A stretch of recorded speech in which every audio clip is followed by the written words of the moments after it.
Welcome back to another episode of the Empty Netters podcast. We are thrilled to be here, and we've got a monster episode today, so we're not going to waste any time. Here's the deal. We've got Taylor Heise, the number 1 overall pick in the PWHL inaugural draft. Legend. Literally all-time legend now. Whoops. And there's also a ton of shit going on in the NHL. After all of that, after the interview, we've got our Metro division breakdown and predictions. So let's dive right in. We got to start with hot ice, and it's Howie's hot ice. Howie's hot ice, baby. Howie's hot ice is just as hot as Howie's merch, as my Howie's shirt, as Howie's tape, as Howie's everything. Love them. Don't be a fool. Get yourself some Howie's. Yeah, thank God for Howie's Hockey Tape for bringing us hot ice. We can't tickle the balls anymore. Yep. We got to get into Babcock. I don't want to talk about this for too long because the entire hockey world has beaten it to death. But we got to say something. But it's an important thing to talk about. Here's the gist. Last week, our buddies at Spit and Chicklets talked about a situation where Biz heard about something going on with the way Babcock was handling some of his preseason meetings with some of the teams. Looking at photos, maybe taking some guys' phones, things like this. Much like them, we are a players podcast. We are here for the players. We support the players. No matter which way you look at it, no matter what you've heard, there was clearly some shady shit going on here with Babcock. He was taking guys' phones, looking through their photos. It was a little different for some of the vets, possibly. He put, the whole situation put Boone Jenner in a shitty situation, guys like Johnny Gaudreau in a shitty situation where they had to address all of this, talk to the media, something they certainly don't want to do, especially while they're looking at getting geared up for the season, which is 20 days away now. No matter what, this is fucking bullshit. It is insane. It's a crazy thing for a coach like Babcock to do, who has been fired and fallen out of favor with players and organizations in the past for doing weird shit like this. That's like bullying. It's an invasion of personal privacy. Has nothing to do with the game, nothing to do with preparation. So kudos to Biz, kudos to the Chicklets boys for talking about this and sticking by their guns, because this is fucked up. And it's good that it's out of hockey. And, we never want to call for someone's job if they don't deserve that to have happen to them. But this is a situation where I'm like, Babs, take a look in the mirror. What you're doing is fucking weird. You don't deserve to have this job anymore. And I'm glad he doesn't. We made the joke, and this just kills me, this hypothetical. Babs has been out of the league for 4 years, whatever it was. Mm-hmm. Been out of the league for a long time. Essentially was run out of the league because of shit like this. Like he was giving players a hard time, and he felt like a dinosaur in a changing era and whatever. And he must have lost his last job and gone home and thought to himself, yep, the game, it's passed me by a little bit. I'm not going to work in this industry again. I'm not going to be an NHL coach again because of the way I behaved in the past. And I've come to terms with that. That's it. That was my last job. Dude, he retired. He literally retired. Yeah, living his life. Done. Blue Jackets call and go, hey, we want you to coach. Yeah. He gets an interview, he gets the job, and he thinks to himself, wow, I'm back in the game. Who would have thought? And his first act is to walk into the Blue Jackets facility and go like this, give me your phone. It's just so fucking hey, weird, dude, you're fired, obviously. It's so weird. Insane. And, our guy Chelly went on Chicklets and talked about it, and they brought up, that there's right now, if you talk to Babcock, he'd still be like, I didn't do anything wrong. This is someone else's fault. And that's, man, it goes into something that we tweeted. And, I hope that there are people in positions of power who hear this message from not just us, but other people. Stop bringing these fucking dinosaurs back into the game. Babs is a good coach. There's no doubt about that. He's got a Stanley Cup. He went to other Stanley Cups and fell a little bit short.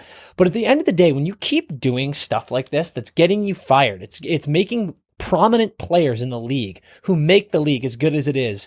It makes them say, this guy's a asshole. He's not a good person to be around. Why in the world is that guy getting another job? And it's interesting because I think Yarmo's done a good job with this organization. I think the Blue Jackets fan base, team, players are awesome and deserve so much better. So again, great that he's gone and great that Vincent is the coach now. But why the fuck was this ever even on the table? When Babcock was hired, it was just nonstop memes, right? It was like Johnny Hockey now seeing Babcock hired, like, what the fuck, dude? And we had Fantilli on the podcast, and he has the best attitude in the world. He's such a professional already, and he was like, I love it. I look at it as a great challenge. I can't wait to work with him and learn from him. Says all the right things. And I'm just so glad for him now that he doesn't have to deal with this bullshit. And he was likely one of these players that had his fucking phone snagged. I don't know that, but I'm imagining with all the guys that clearly went through this. So it is one of those things that's like, I'm glad you said we don't want to spend too much time on this because I don't either. And I hope the players don't either. I don't want the players to have to answer any more questions about this shit. Move on, focus on the season and your careers. That's what you guys deserve. You didn't deserve to go through this bullshit. But it is important for us doing what we do to take a second to talk about the fact that that was just so insane. And while I'm sorry someone lost their job, I'm glad that this type of shit is out of hockey somewhere. I'm so happy for Fantilli. I want to text him on the side, DL, to be like, are you actually happy? Because you're right. He said all the right things before, but I was like, man, is that who you wanted for your first coach? So I'm actually pumped for him. We'll see what he says. Yeah. Truly, we're moving on after this. Yeah. I just want to say for listeners, think what you want about us, about Chicklets, about whatever. Yeah.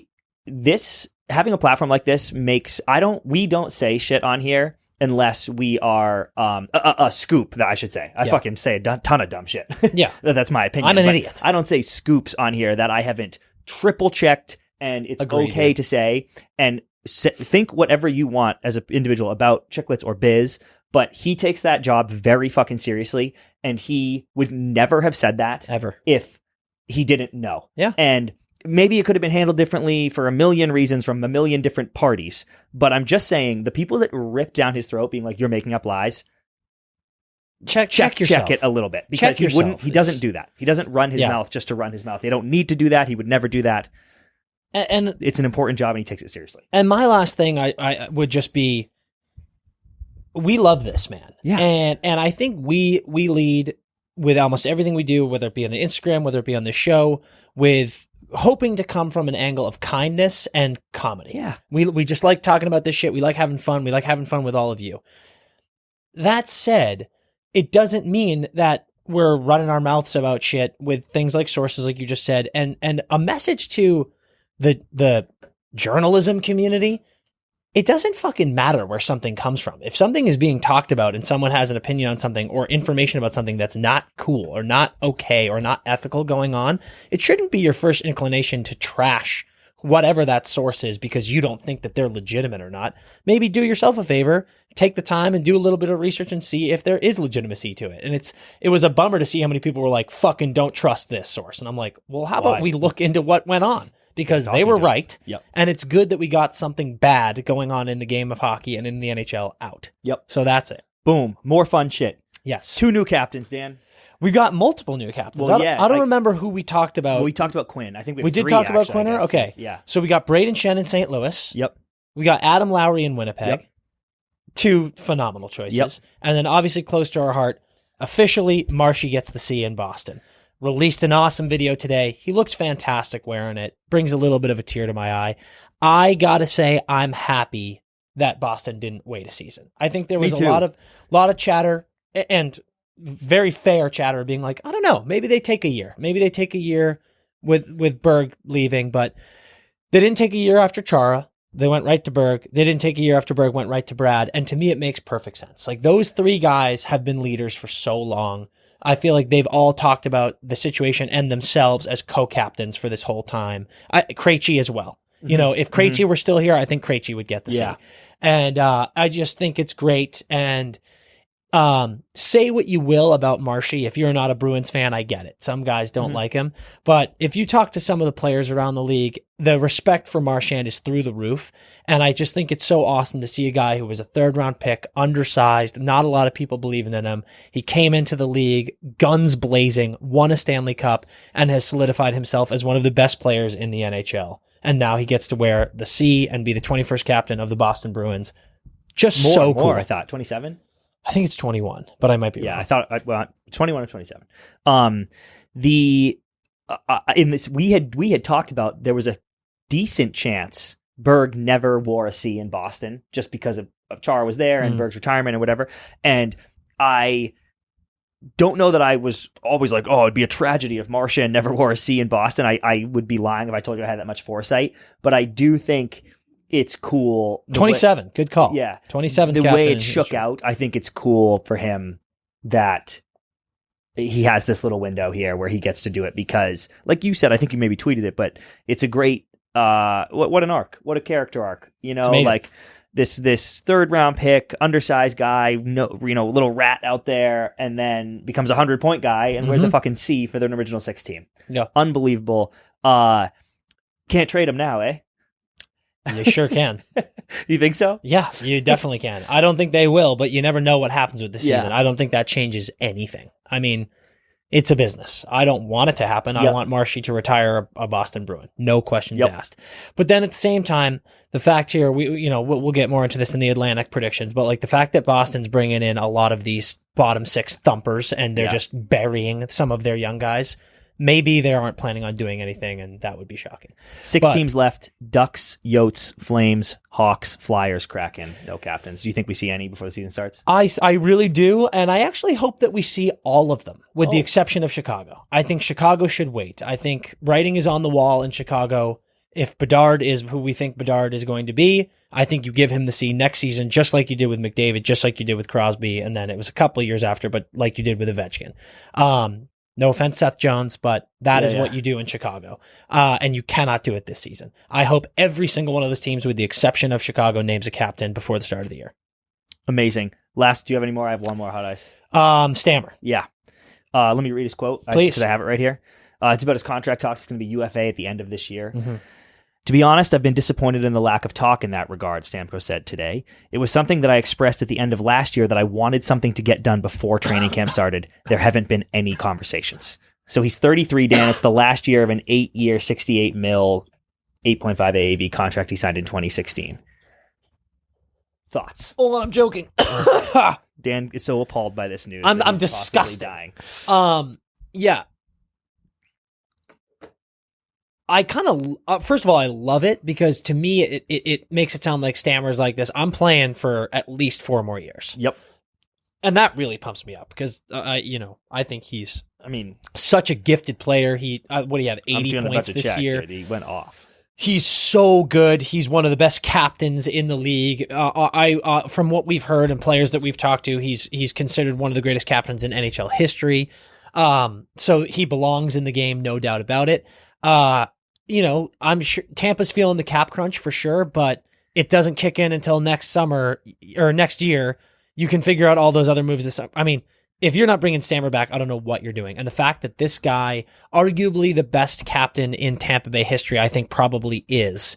No offense, Vinny, but he said he wanted it before 2 seasons ago, 106 and 81. Yeah. Last season, 84 and 81. Yeah. Like, this guy is an absolute weapon. What? Dude? So, to me, it's like, he's your Crosby, dude. It's like, what are we talking about here? So, yeah, for me, the fact that he said he wanted this before the season starts and he hasn't gotten it, I'd be pissed too. And I'm glad he's talking about it because this is one of those things that's like, give it to him. What are we talking about? Here's what I'm shocked by.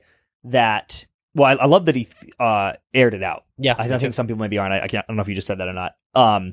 He is super productive still. You are a fool to let him go, in my opinion. Oh my God. He feels like a guy that he would take. He's got his cups. He's got his money. He's not going to bend you over the barrel and show you the 50 states. It's going to be okay.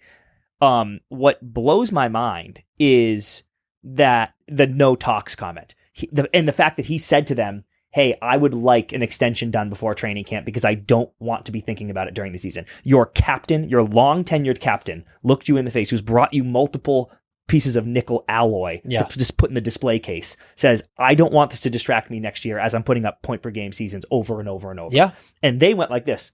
No call, no show, dude. Like, it'd be one thing if they were like, Stammer said, I wanted something to get done. We've been talking all summer. It didn't get done, but it is what it is. Then I'm like, okay, well, at least you tried.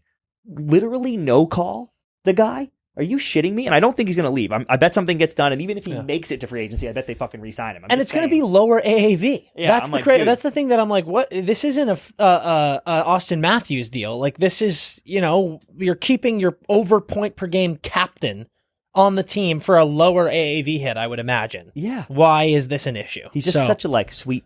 Everyone loves him. He's such a nice guy. He's a handsome guy. I just see him up there, he's and got a cute ass kid. He looks so sad, and I was like, "Can someone cheer up, Steven Stamkos, please?" Bullshit. All right, that is it for our Howie's Hot Ice. Now let's get into this Taylor Heise interview. She's unbelievable, such a stud and a star already. Can't wait. Everybody, I want you to stop what you're doing right now, and I want you to ask yourself a question. Are you a hockey fan? Do you play hockey? Do you like hockey swag? If the answer is yes to any or all of those questions, you need to get on board with Howie's Hockey Tape right now. They are the #1 leader in hockey tape and other accessories and apparel. Howie's is covering you on every single level. Do you need tape for your stick? Do you need tape for your socks? Do you need tape that's funky and different designs? Do you need grip tape? Doesn't matter what it is. Do you need laces? Howie's Hockey Tape has all of that, and they have some of the best merch in the game. T-shirts, hats, shorts, hoodies, beanies, all of the stuff. It's all top quality. It all looks amazing. I know that all of you need some more tape in your bag. You need some new laces for the next time those things bust. So go to howieshockeytape.com, fill up that cart, and make sure that you are stocked up. Howie's is taking care of every hockey player from the NHL down to mini-mites. Get to that website, fill it up, and make sure that you're covered for this upcoming season. Howie's is the best across the board. Today, we are joined by 2018 Miss Hockey Minnesota Award winner, a 3-time U18 World Championship gold medalist, a U18 World Championship MVP, a World Championship silver medalist, a World Championship gold medalist, a World Championships MVP, a 2-time WCHA Forward of the Year, a WCCHA Player of the Year, the Patty Kazmaier Award winner, and most importantly, the first overall pick of the inaugural PWHL draft 2 days ago. Welcome to the Empty Netters podcast, Taylor Heise. Wow, what a hit list. Thank you for having me. I'm excited. Oh my God, yeah. My favorite part about that, Taylor, was you fixing your hair while that was happening. It felt like a big... Very glam. You were like, yep, no big deal, no big deal. This is exciting stuff. I'll tell you what, Taylor, it's exciting for us because I was looking through our guests over the year, and you are our first overall. We've had seconds, we've had thirds, we've had fifths. You are the first. So this is you're making history all over the place. Yeah. Truly a groundbreaking moment for both women's hockey and the Empty Netters podcast, which is a very, very good thing. I'm very happy about it. Wow, really? When you think about it. Yeah. All right. Here's something that we need to know. Yeah. Obviously, that's a huge moment. You get drafted. I mean, this was literally 2 days ago. You must be kind of fried trying to get back into it. Did you have thousands of text messages on your phone when you got out of that whole thing? Yeah, so I kind of gave my phone to my mom. I'm like, you can just put it in the bag. Like, it's really not worth me even looking at it because it'll give me anxiety as of right now. So I threw it in my bag. When I was leaving for the airport, I looked, and then it overwhelmed me slightly. Yeah. I just this morning responded to my texts, DMs, Facebook message, Snapchats. So I just got done with all those, which I really wanted to get them done because I wanted to make sure people knew that I cared. It's just a lot going on. Yes, that's very nice of you. Birthdays stress me out trying to respond. I can't imagine becoming the first overall draft pick of the PWHL. How bad that would be. Yeah. Because you don't want to use the same response to everyone. Like, you want people to So it was a lot, but I got it done. Yeah. So we're Wednesday. So yeah, it took you a good 48 hours to get. Oh, and it's not over. I'm sure you're still getting messages, and it's gonna keep going and going and going. So you're doing the work, and that's great. So that's been something I've been laughing at, which is hilarious. Yeah. No, it's beautiful. Let's go through the day. You got to talk us through this huge moment because obviously this is incredible. It's got to be one of the highlights of your career so far, with many, many more to come. What was going through your mind on this day? Talk us through things like the outfit that you got, how you were feeling headed into this whole ordeal, because it's a one-in-a-lifetime moment, and you obviously must have had some nerves, some excitement, combination of all of it. What was going on in your head? Yeah, I woke up in the morning, and we were doing, for the P-Dub, we did, they followed around 4 players, so I got mic'd up in the morning. Got up and was kind of tired. We had all the players met downstairs in the lobby the night before, so we were just chilling there. And then I woke up. Me and my best friend was my roommate, Grace Sumwinkle. So we got up and we're like, this is nuts. Hoping we same team. We did, which is great. So I got up. both my parents were supposed to meet me downstairs to go to Tim Hortons. My dad went to the pool. So my mom went with me. We got videotaped. We went to Tim Hortons. I got my breakfast sandwich and a donut. Great pre-draft snack. Yep. And then went upstairs, got ready. I brought with 3 blazers, 2 pairs of pants, 2 skirts, 3 things of heels. So I was reeling, trying to figure out what outfit I was going to wear. I brought 3 blazers. One was white, pink, and blue. I was between the 2, like the blue and the pink. I feel like statement colors, obviously, were going to be better for me. Kind of realized that the draft was going more of like a purplish blue. So I ended up wearing the blue blazer, some heels, and a skirt. A lot of TV camera people came in before, watched me figure out what blazer I'm going to wear. And then me and my parents Ubered to the CBC building in Toronto. During the day, I feel like I didn't really think too much of it. I feel like I tend to just move on from things really fast. Like I have a lot of things to do, but tried as hard as I could to relish in every moment that happened on Monday. Got to the carpet, signed some autographs outside, met my agents outside. And then it was my turn to walk down the purple carpet. So that was an experience that I'd never had before. So that was there's this video of, it looks like a fan, but it's my mom like asking me for a selfie. And it's like up on the PW's website and Instagram, and they're like, you like didn't take a picture, then you know it's just this lady. And I'm like, that's my mother. Yeah. That's my mother, so I think she gets a pass. She gets calling my name, and I was like, who is that? I'm like, that's Amy, my mom. Yeah. So then I got interviewed at the end, got into the draft, said hi to everyone that was in there, and then kind of just sat down and tried to just like take it all in. I took photos, and just kind of try to take like mental pictures of things as well. The draft was supposed to start at 1. It ended up starting at 1:30. So I'm just sitting there kind of like twiddling my thumbs for 30 minutes waiting for it to happen.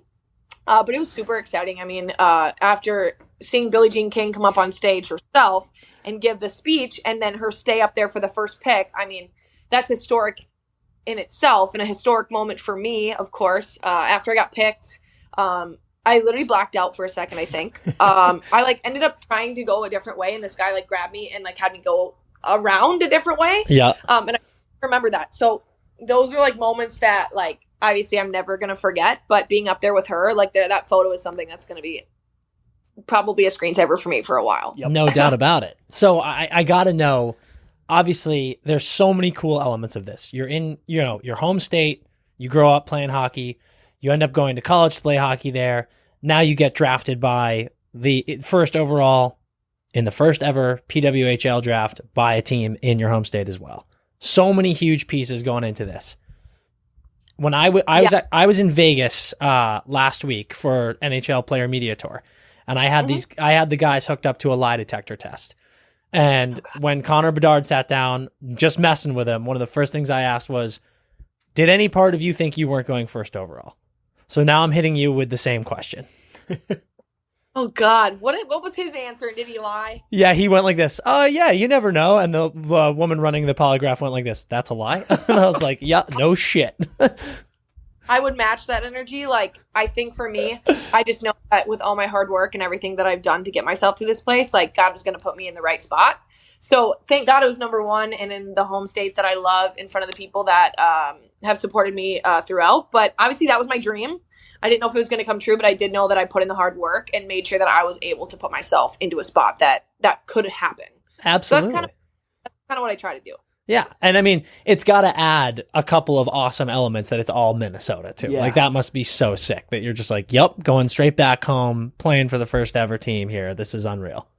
Yeah, I think the past few months of like, I've been reeling a little bit. I think there's just like, you never knew where you're going to be. We had just found out the cities like 2 weeks before. Didn't know, like, people were like, have you been looking at where you're going to live? And I'm like, I don't know where I'm going to go. Yeah. So no, I have no clue. I don't know, like, my family, like, I've been going home a lot recently because you obviously never know what's going to happen. We didn't know Minnesota was going to be the first pick until like 3 weeks ago. Yeah. Very exciting for me. Because like I said, I knew I put myself in a position where that was a possibility for me. So just like not knowing what's going on. And for me, my life is pretty much like, I know mostly what's going to happen every day and I planned it out to a T. So not knowing was kind of the interesting portion of like that whole ordeal.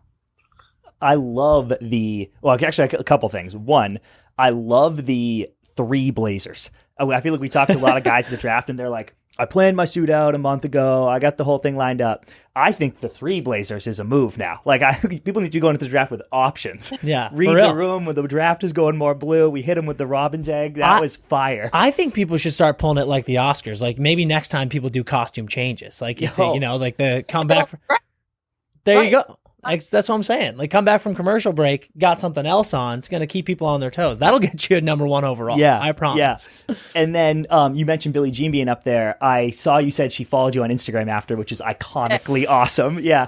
And can you talk about real quick, just you're up there with such a legend of female sports. And now I know it's probably hard to gather. You're 23, but you are too now. Like, you are going to be on a billion girls' bedroom walls on a poster. What does that feel like? What does the responsibility of that feel like? Yeah. I mean, like, just looking back, like, I know Billie Jean, like, well, I've researched her a lot, but just like looking back today, I saw like a thing and it said like she obviously battled of the sexes. She beat a guy and there was 90 million people watching. Like, that's something that I only could grasp for today, but that was a while ago. Mm-hmm. So having someone already proven herself and like doesn't have to prove herself ever again, like, that's what I want to do. Yeah. Like, that's something I obviously prove myself every day and have been consistently for however long I've been playing at a high level. But like, goal is obviously to be where she is. Like, she's done everything and people can't question her ability or her leadership ability in any sense. So being up there with her was amazing, and being able to learn and like research her and see like all the things that she has done makes me want to be better and makes me want to be more of a forward leader. And obviously being in Minnesota, where I have mentored young girls, where I've been able to skate with them, where I've been able to coach them, and just with them being able to watch me, like being able to stay in this market has been amazing, because I've already gotten reached out by parents and kids too, which kids, I'm at 5 years old. So crazy. Some of these kids, I'm like, holy moly. So it's been nice. And I'm just really excited to continue that. And to be a role model for those little girls is obviously one of the reasons why I do what I do.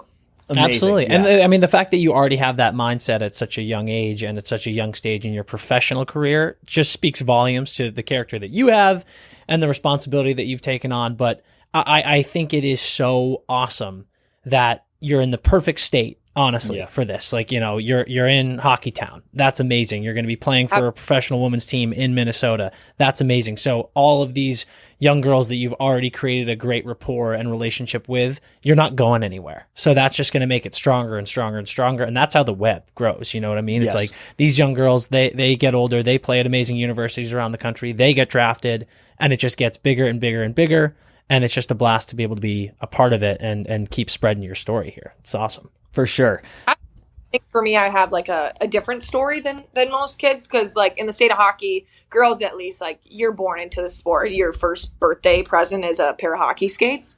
That was just not what mine was. So for me, like, I started to really realize that like I could play later on in life when I was like 12 or 13. Yeah.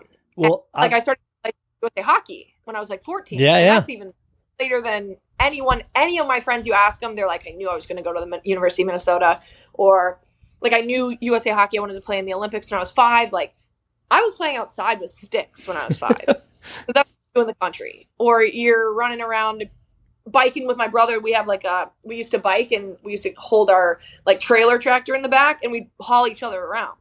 Like, just like that. Just wholesome fun. Dude, we used to do that. We used to do that growing up in Maine, but it was on our dad's lawnmower. Yeah. He had like a little rig on the back, and I would drive that around thinking I was driving a car.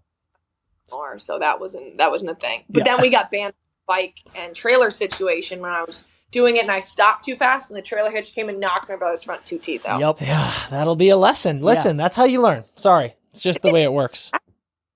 The way of the country, like. Yeah. Okay. So I want to talk about what you just brought up, kind of your early time in hockey, right? So people that know you already know the story a little bit, where you were 7 years old, you know, you got the flyer, the Minnesota Wild were doing the youth program in Lake City, where you're from. So first of all, you have the Wild to thank for all of this, by the way. So that's a huge win. And then the question became even harder. The reason I think you weren't given tiny little skates in the hospital room when you were born is because you come from such a basketball family, right? Parents played in college, 2 brothers play in college. You have a billion cousins. They all play basketball. So we read that you made a pro and con list of, like, you know, kind of when that decision was being made, which winter sport you were choosing. So I guess our 2 questions are, 1, are you a massive Minnesota Wild fan? You better be, as thanks for all this. And 2, do you remember anything on that pros and cons list of how you landed on hockey? Yeah, absolutely. The Minnesota Wild, they're amazing, and I've worked with them in the past, and I've gone to almost every playoff game this past year. For Christmas, for birthdays, my parents would take me and my family. My brothers didn't necessarily love to be there. I think now they more so do. They would rather be at a NBA game down the street. But no, the Minnesota Wild are amazing. They've been doing a lot for women's hockey, youth as well, which is awesome. To be able to start hockey the way I did with donated gear and things like that, that's something that you would want, because I didn't grow up with an actual rink in my town. So all I knew was skating out in an outdoor rink, and you only got to skate when it was a nice temperature out and it wasn't rainy, it wasn't snowy. And if the parents wanted to shovel it off that day. Having that is something that I do truly think helped me to be more gracious upon the opportunities that I have now and what I had in the past. What was your second question again? Do you remember anything on the pros and cons list? Because I have some follow-ups on that, Me too. Yeah. So my dad was always my basketball coach. He coached all 3 of me and my 2 brothers. So it was a lot going on. He would schedule basketball practice in between hockey practice and such. I had a really great group of girls that I played basketball with as a kid. And I still talk to a few of them today. And that, considering I played when I was 9 or 10. And I left the city after that, considering they still pay attention to where I'm at is important to me. So the pros and cons list, 1, like I had to move schools and I had to drive there every day. Yeah. And that wasn't up to me. That wasn't necessarily up to the people who could actually drive a car legally. And that was not me. So obviously I had grandparents who drove me. My dad would drive me to school. He would go work in a town nearby because he has 2 offices. My grandpa would pick me up from school. If that meant bring me to practice or if that meant bring me to the cities, that was a big portion of what I was doing. What I really loved, I knew hockey is what I loved to do. And I knew that there was definitely some ways that I could be the best that I could in that sport. But basketball at the time had more opportunities. Yeah. So that was a con of the hockey side. But I knew at the end of the day, it's what I wanted and what I loved to do. And I was better at it. Like basketball was great. I was like an average height. I was just faster than most girls, and me and my dad put in a lot of work outside in the garage or outside on a hoop and every single day both. So pros and cons, obviously love of the game comes down to be number 1, and that won immediately. But I did know that I had to think about the people that were living with me, the people who had to drive me. So those were the areas that I kind of had to think more so, not about myself, but about other people too. Sure. Yeah. Do you ever, I mean, like, first of all, just another thing, I don't mean to gas you up too much here, but the maturity of making that decision at such a young age and thinking about all those things. And I think it's great that you show the love to the family members who helped you make the decision and helped you get to where you wanted to be. That's amazing. But truly props to you. Do you ever think back and go, holy fuck, thank God I picked hockey? Because it's like, I mean, shit, think about how different things could be if you were like, you know what? Everyone in the family plays basketball. I'm going to stick to ball. If I didn't get that letter, like I would be probably playing in the middle of Iowa, like my brothers. They would be in a better spot than I would be. But unless I was playing with Caitlin Clark at the University of Iowa. Yeah, I mean, right. That's the only positive. Just pass it to her. Yeah. Just riding her coattails. There's nothing wrong with that. No, there isn't, because she's literally one of the goats of the game. So yeah, no doubt. Pretty regularly. But yeah, I would say it's you never really know where it would have led me. A lot of people in Lake City like to think that I would have gone somewhere for basketball, but I go, I don't know. I can't promise you that. Yeah. But for hockey, I knew that there was a special spark in me and something that I could do that other people couldn't. And I knew that was something that I had to continue, especially since I loved it. So giving back to the game, giving back to the game since the game gave me my start. So that's kind of what I think about. How be honest, how was your jump shot? Because I was afraid that you really picked hockey because you were like, I need to save the family's reputation here. I can't be the one bad basketball player. I got to go play hockey. No, see, I don't want to pump my tires too much. And I think my dad obviously might say something different, but I was a baller back then. I was shooting threes. I mean, I was playing I sat out maybe 2 minutes a game out of every game I ever played. Like, my team was great, but just had to. I remember the times we were the Lake City Tigers. I literally have a tiger on my hat right now, but I had to give love to them. Yeah. But I loved basketball. Basketball was awesome. I just had some slight anxiety that the games always depended on me and not a lot of other people. And if I didn't show up, we were losing, which is funny because if that's the case, I love it in hockey. But in other sports, it brings anxiety. And if it doesn't bring anxiety, then it's fine. But it did. So I would say my shot was pretty good. As of now, my brothers show me up like it's no one's business. But I still do all right. I still hit the gym a few times, once a month at least. Okay, so you can hang in the family game of horse at Thanksgiving. Yeah. Okay, cool. That's all you need. As long as you can do that, That's you're huge. good. You just mentioned, the fact that you had to, when you chose hockey, you had to go to a different high school. So you went to Red Wing High School, and another shout out to your parents and your grandpa for driving you to and from school all the time. That's unbelievable. Crazy. Before we even get into Red Wing, how in the world did you not end up at Shattuck? I feel like that must have been screaming your name over and over, and you passed up on the chance to go to the Hogwarts of high school. I mean, what are we talking about here? And I'm not going to say anything bad about it because I have so many amazing friends that had great careers stuff. But for me, I got calls from them a lot because I played Elite League and I did a lot of stuff in the cities where they got to see me it consistently through high school. Like after I said no once, it wasn't like they were going to stop with that. Every year it just kept coming back. And a lot of my friends ended up playing there and they were like, you should come. And for me now, it's funny because my parents, like, I love going home, but I'm also a very independent person who loves being like on their own. I obviously love Minnesota, but I don't have to be in southern Minnesota. Yeah. And at that time, I was like didn't do much other than hockey. Like I had great friends and stuff, but like I loved my home. I loved having family dinners with my family. I loved seeing my grandparents. I liked playing in front of my friends. And knowing that like my home was only 25 minutes away from Red Wing and all my family could come watch, that was huge for me. And I knew that I also wanted a challenge because the Red Wing like high school team that I played on, like we weren't great. Like we played single A hockey. Like we competed against some teams that people would call the Sisters of the Poor. Yeah. So when we did that and people say, well, she's playing in southern Minnesota, their team sucks. Like whatever, she's going to score 5 goals because of that. Yeah. But that resiliency that I had to go through from that team, I think has done numbers on me, like personally and in my hockey career. And like, that's something I would never give up. If I could go back, I'd do it 10 out of 10 times. Yeah. It sounds like family and community is a huge thing to you. And you've said that Red Wing and the people there and your teammates there are like a second home and a second family. Yeah. So, I mean, it's awesome that you kind of took that challenge. Also, you definitely answered the bell there because at Red Wing, your senior year, that's where you won Miss Hockey in Minnesota. You had 79 tucks and 104 points in 29 games. I mean, good Lord. So what were some of the best things about being there, being at school? Like what made it feel like such a second home and a second family outside of, I'm sure, the teammates that you just bonded with like no other? Yeah. I think even Red Wing to this day, like bringing this back, like my favorite bakery is called Hanish Bakery. It's in Red Wing. Amazing. Shout out to them. Yeah. Like their owner keeps up with me even to this day. I get Facebook DMs from him. Like I would go there and get a sandwich before the game because if I went home, that's wasting an hour of my time. And then by the time I came back, it wouldn't just make sense.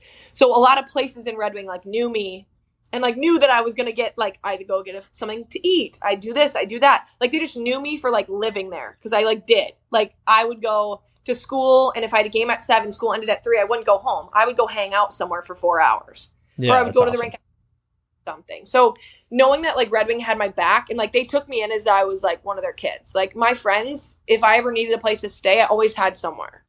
And like just knowing that they had my back, like that made me want to do even more for them. And Red Wing's a great place. We had a good hockey team. Like I said, like it wasn't like rainbows and daisies every single day. Like we had some hard days where like I had to really think about what I was doing and why I did it. Because you had girls in the cities who are playing on teams like Edina, Minnetonka, all these teams where it's easy. You have the best kids with you. I didn't have anyone that played college hockey that graduated with me for like 4 years. Like that was just not a thing. And that's okay. I mean, they all went on and they have great jobs now and I get to talk to them. They love hearing about my life because they're like, we're in the corporate world. I don't even know what world you're in, but I want to live in your world. Yeah. So it's nice to know that I have still those friendships that are lasting. And a lot of them moved back to Minneapolis, which is funny. So I live like near a good amount of my friends back from high school. So the Red Wing group is still kicking and still living. We had like our 5-year like anniversary from graduating whenever. I couldn't make it. I was gone. But like just seeing everyone and pictures and stuff like that was something that like melts my heart because like that's one of the homes that I have. So it'll always mean. No, it's amazing. I before we move off of Red Wing, I do have one bone to pick with you. You have before called yourself a pass first player, and I just feel like 79 goals in 29 games isn't exactly pass first. So yeah. So if you look at that in college, like I was playing with people who could put the puck in the net in college. In high school, a lot of my friends just really enjoyed the game. They wanted to succeed because I wanted to win and I wanted to succeed, and I was going to push that until the day I died. Yeah. I was like, I'll literally pay you to show up today. Like, I'll do whatever to get back to state tournament. Like that, like we're good enough and you have good people, like we can do it. Yeah. But yeah, high school I did pop off a little bit more on the scoring side. But like I said, there's some teams played that weren't as competitive, and Edina might have sent them home. Yeah. I mean, listen, I think it's sick. You were putting up Gretzky numbers. Like, I mean, this is something to celebrate. And yeah, I mean, it's great that you're pass first now, but there's nothing wrong with being able to look back at that senior year and be like this. Yeah, I lit the lamp all the time. Your teammates wanted you to too. There's an epic. They're like, I'm holding my eye in front of the net. They're like, don't even look at me. Yeah. They're like, I'm literally gonna I'm gonna turn around. I'm gonna turn around and skate into the neutral zone. Just shoot the puck in the net. And some of them, I taught them, like, I was like, if you don't want to get passed to, I'm gonna have you just stand in front of the net and screen the goalie. Like, I'm not gonna hit you. I said, if I always said this, is like, you stand there, I'm going to stand at the blue line. If I hit you where you're at, then you don't have to stand in front of the net for the game. Like, but if I go 10 for 10, then your butt is standing in front of that goalie. And those are the part of the games where, like, I'm like, see, that wasn't all me. I have girls in front of the net screening. I have girls picking. Like, I was doing a lot of teaching in high school, but that's what I like to do. And I think, honestly, that taught me, like, I really like individual skills. And I like seeing people's minds just, like, turn and learn new things and stuff like that. Yeah, there's that epic. First of all, that's a great deal in front of the net. By the way, I'm going to take that to beer league. By the way, like if I hit you, then it's on me. But otherwise, you are screening the goalie. Thank you very much. And you're going to, and like it. Yeah, you're going to like it very much. I also love. There's that epic Kobe Bryant story on his last game ever when he went for 60, where his teammates were like, "Yo, don't pass it. Shoot every time. We want this for you. This is your day." Yeah. That was your teammates at Red Wing. Yeah.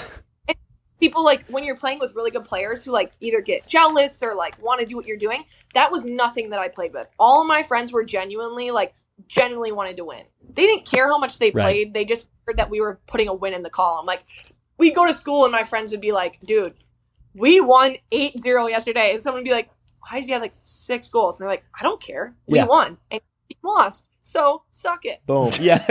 Hey, that's the attitude. That's the attitude I need. That's fantastic. And those that I'll never forget. Like, now, like, when you're playing with the best people, it sometimes gets to be a little, like, you have anxiety because you want to help them. Like, you see them open, you have to pass, blah, blah, blah. Like, and it's just a lot more, I would say, anxious. Like, it brings a lot more angst to, like, the game, which is great for higher levels because it makes you, like, you can tell who's the best players and who aren't because you make a play quicker than other people do. Yep. And back in Red, people just wouldn't care. So it's great. And they had for me. Like, my teammates knew.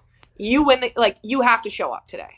And I knew that I did. So having that pressure as a kid is tough unless you can handle it. And I'm glad I could. And it gives you confidence, right? Like sometimes being able to do that, if you're just a cog in the machine at Shattuck, you cannot build the confidence that you maybe need at that young age to be like, I am elite. I am one of the best players. Gives you those Olympic dreams. Like you just see yourself succeed. And to get to the next level. Yeah, exactly. And then making your way, like for me, I got to kind of like make up and kind of do what I wanted. And that's kind of where I feel like sometimes now that's something I've been working on is like, everything's not going to go your way. Figure out how you're going to do it. It's like I did do a lot of the things I wanted to in that sense and got to teach a lot. And my coach was great, but we got to work together on a lot where like I could see things and I knew that so-and-so didn't want to play with so-and-so. We're like, how is this going to work? They like this better. They think that you said this and they didn't like that. So it was nice to be like I would say graduate assistant coach. That's kind of what, kind of like that. But at the age of 13 or 14. Yeah. Maturity. We keep saying it. It's beautiful. And hey, you got to go to the 10-year. I don't care where you are, but those girls need you. Like they've been telling stories about you for 5 years and showed the 5 years. So you better show up for the 10. No, I got like a bunch every day. Facebook, someone would comment on it. And they'd be like, that's kind of a small group. Where is everyone else? And then I felt horrible. Yeah. Oh, damn it. Okay, so let's go from high school to college. You get to go play for the Gophers. Dream come true, right? Playing D1 sports again in your home state. What a ride you had. 5 years because COVID threw a wrench in one of them and everything. But real quick, was it even a question? Like, what were some of the other schools that were knocking? Did you consider anything else, or was it always Gophers no matter what? Yeah, like I kind of mentioned, a lot of my friends knew they wanted to do. And since I didn't grow up like Gopher, like my mom's parents live in Hudson, Wisconsin, and they are Badger fans. They were, not anymore. Yeah. Important. If I give the way they can kind of go. Or I mean, like that's what they tell you. They're probably still Badgers fans deep down. And I said, if I come to your house, I would love to not see a Wisconsin picture. Yeah, like which is fair. That would be. And then they still don't have one, so it's great. It's awesome. But I didn't grow up with like the Minnesota, like born in my blood type. I actually knew more probably about the Timberwolves than I did about like the Minnesota Gophers. So for me, I think later when I started getting into the recruitment process, my parents were really great with it. Like, you have to really take in everything. And every call that I got, I wrote down, made sure I wrote down what we talked about, how many times this coach called me. Like, and sometimes it's the like promises that like they would make where you're like, there's no way that's true. Oh, interesting. As much as I love that you're coming out with that, I don't believe that. And for me, I knew that I wanted to go on visits like around where I lived. And like I said, that's another homebody like version of what I like lived through as a kid. I liked out east. I really liked BC, BU, those schools out there. But I knew that it was either going to be Wisconsin, Duluth, Minnesota. I would say those are the three that Ohio State too. So those four. I kind of just like wanted to really take it all in. So I took visits. I did multiple at certain places. I wanted to make sure I got it right. And I was actually, I think I shared this. This might be a first, and I don't know how good it's going to make me look. But I was at a visit at Wisconsin, and I had visited Minnesota before, and I had got done with my visit. And I really liked Wisconsin, but I think that is what taught me that Minnesota was where I wanted to go. Yeah. So I ended up getting back. I emailed the coach, and like he didn't reach out to me. Like I got a visit. I went on another visit to Wisconsin. I got back. I was the one reaching out to them. I was like, I would love to come on an official visit and hear more about where you expect me to be and like what you expect from me if I were to commit here. All my friends had committed already to the University of Minnesota who I had played with before. I was like the last one in the group, other than one of my other friends who committed later than me. But everyone had followed the pack. Like they all did it like bam, bam, bam, bam, bam, like 5 days in a row. And I was like, I am not following that. So I took more time. I ended up committing, I think, after my second year of Worlds, like right after March, because I had played. My coach was the University of Minnesota coach. Right. Yeah. Now, St. Thomas does a great job there. But I just kind of knew that was where I wanted to be culture-wise. The team was awesome, like the background, everything like that. I really just knew it was for me. But I think it took time. Like I didn't know right away that that's what I wanted to do. It sounds like you're not very reactionary, which I think is an incredibly admirable trait. Like the fact that you have taken a lot of time to think through a lot of these decisions. And I can't begin to express to the listeners, when you were playing on travel teams, summer leagues, junior things like that, and your teammates there make a decision to go to a certain team or a certain school, it is borderline impossible to not follow in line immediately. Mm-hmm. So the fact that you were able to take a second and think about that is such an awesome And I know thing. She was making pros and cons lists. 100%, dude. I know those are happening, yeah. Yes. I still make lists, just not pros and cons, just lists of all the things I need to do. Yes.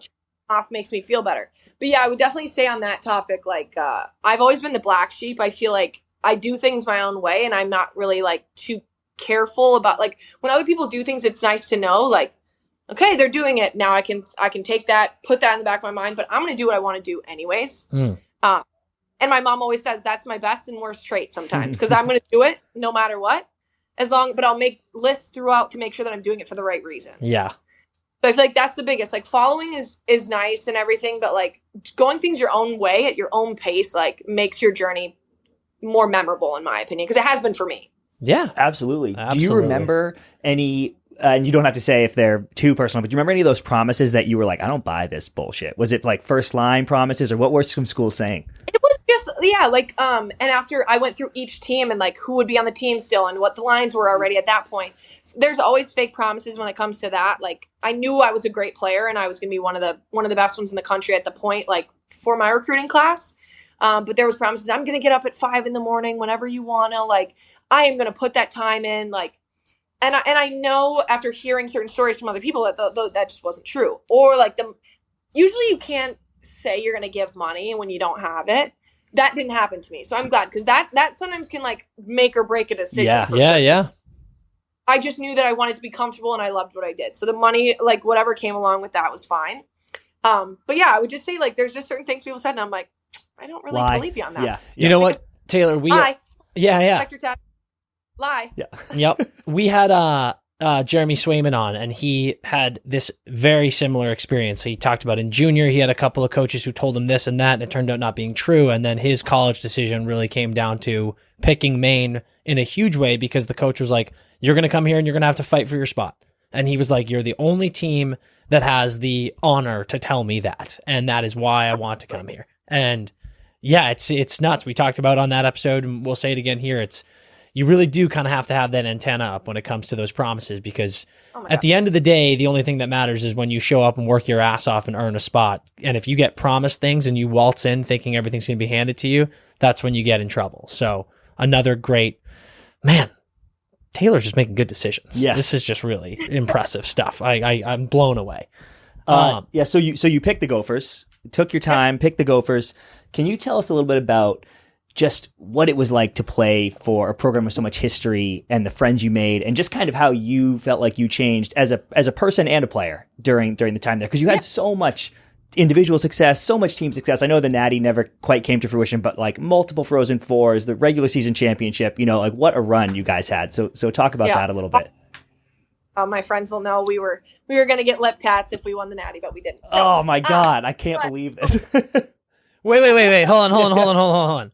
Did you say lip tats? Yeah. Because I live in a house with 10 girls my first 2 years, and I lived in the house with me plus 5 for the next 2 or 3. So we were very close, and we always said, like, we always were close, but we never could do it. So we're like, if we did it, and this was like our last year. Yeah. And then we ended on my birthday. So it was like, it was a tough day. No way. Oh, that's brutal. Yeah, that's awful. Back to your question. Hold on. I'm gonna go on record and say I'm really sad that you didn't win the Natty, but I'm really glad you don't have a lip tat right now. I know. So is my mom and my dentist, I'm sure. Yeah. So that's probably a good sign. But I would say like going back to like the U thing, I did get offered like I was gonna have a big role, but I had to work for it. So I think that's the biggest key. Like you were talking about that. Not the false promises, but it's also giving you that pat on the back that you have worked hard and you're gonna be able to do it. And my freshman year, I don't think many people would like go on record and say, but like I didn't play as much as I probably wanted to. I ran up and down the lineup. Like I was someone who, I would say Jamie Lee Rattray does it for Team Canada right now. Like she can play on any line. She's like the Swiss Army of their team. But like for me on like the U, I went through, it was the year after the Olympics. So we had Kelly Panic back. She was playing a big role. We had a lot of people who had like played big roles at that point too, who were older than me. So I ran up and down the lineup. I never sat out, but I was going first, second, third, fourth, third, second. Like I was going in between that. And I think that year really helped me to see like, I need to get better. I need to figure out how I'm going to stay on first line for the rest of my life. Cause that's how I'm going to be able to help my team out the most. And playing for a team where like roles are more important than minutes. That was something that was really important to me. You obviously like playing hockey at a high level. Everyone wants to be the best and everyone wants to play. But some people have a false sense of security about where they land. And girls hockey is the same thing as guys. Like it happens.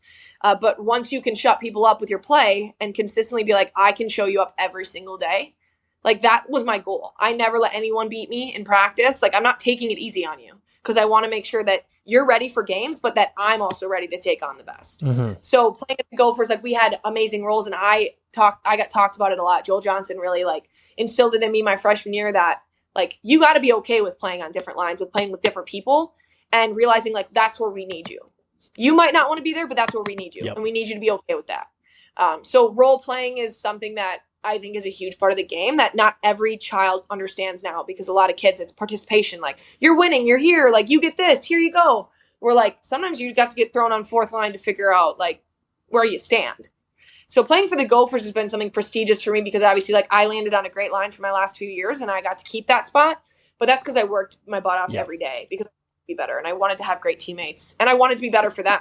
Because if I got to show up in a game and they believed in me and I let them down, like that's one of the worst feelings in the world. And I had great teammates. So even if that did happen and when it did, they were very supportive of me. And they're like, okay, let's get back to practice and let's get to it for tomorrow. Absolutely. I love that attitude so much, and it's that steel sharpens steel thing, right? Like you guys going hard all day, every day, training on the ice. That's what made you guys into the program that it was, and that you guys continued the legacy.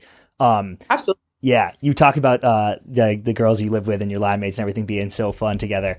I did want to say I loved the video of when you won the Patty Kaz, and you hear the announcement and everyone goes ballistic, completely bonkers. I was like, oh my god, it was COVID. So we didn't know, and it's actually funny because my dad literally bet me like so much. He's like, "You're not winning," like and he's gonna hate that I say this, but he's like, "I don't think you're winning." I was like, "That's fine, you can think that."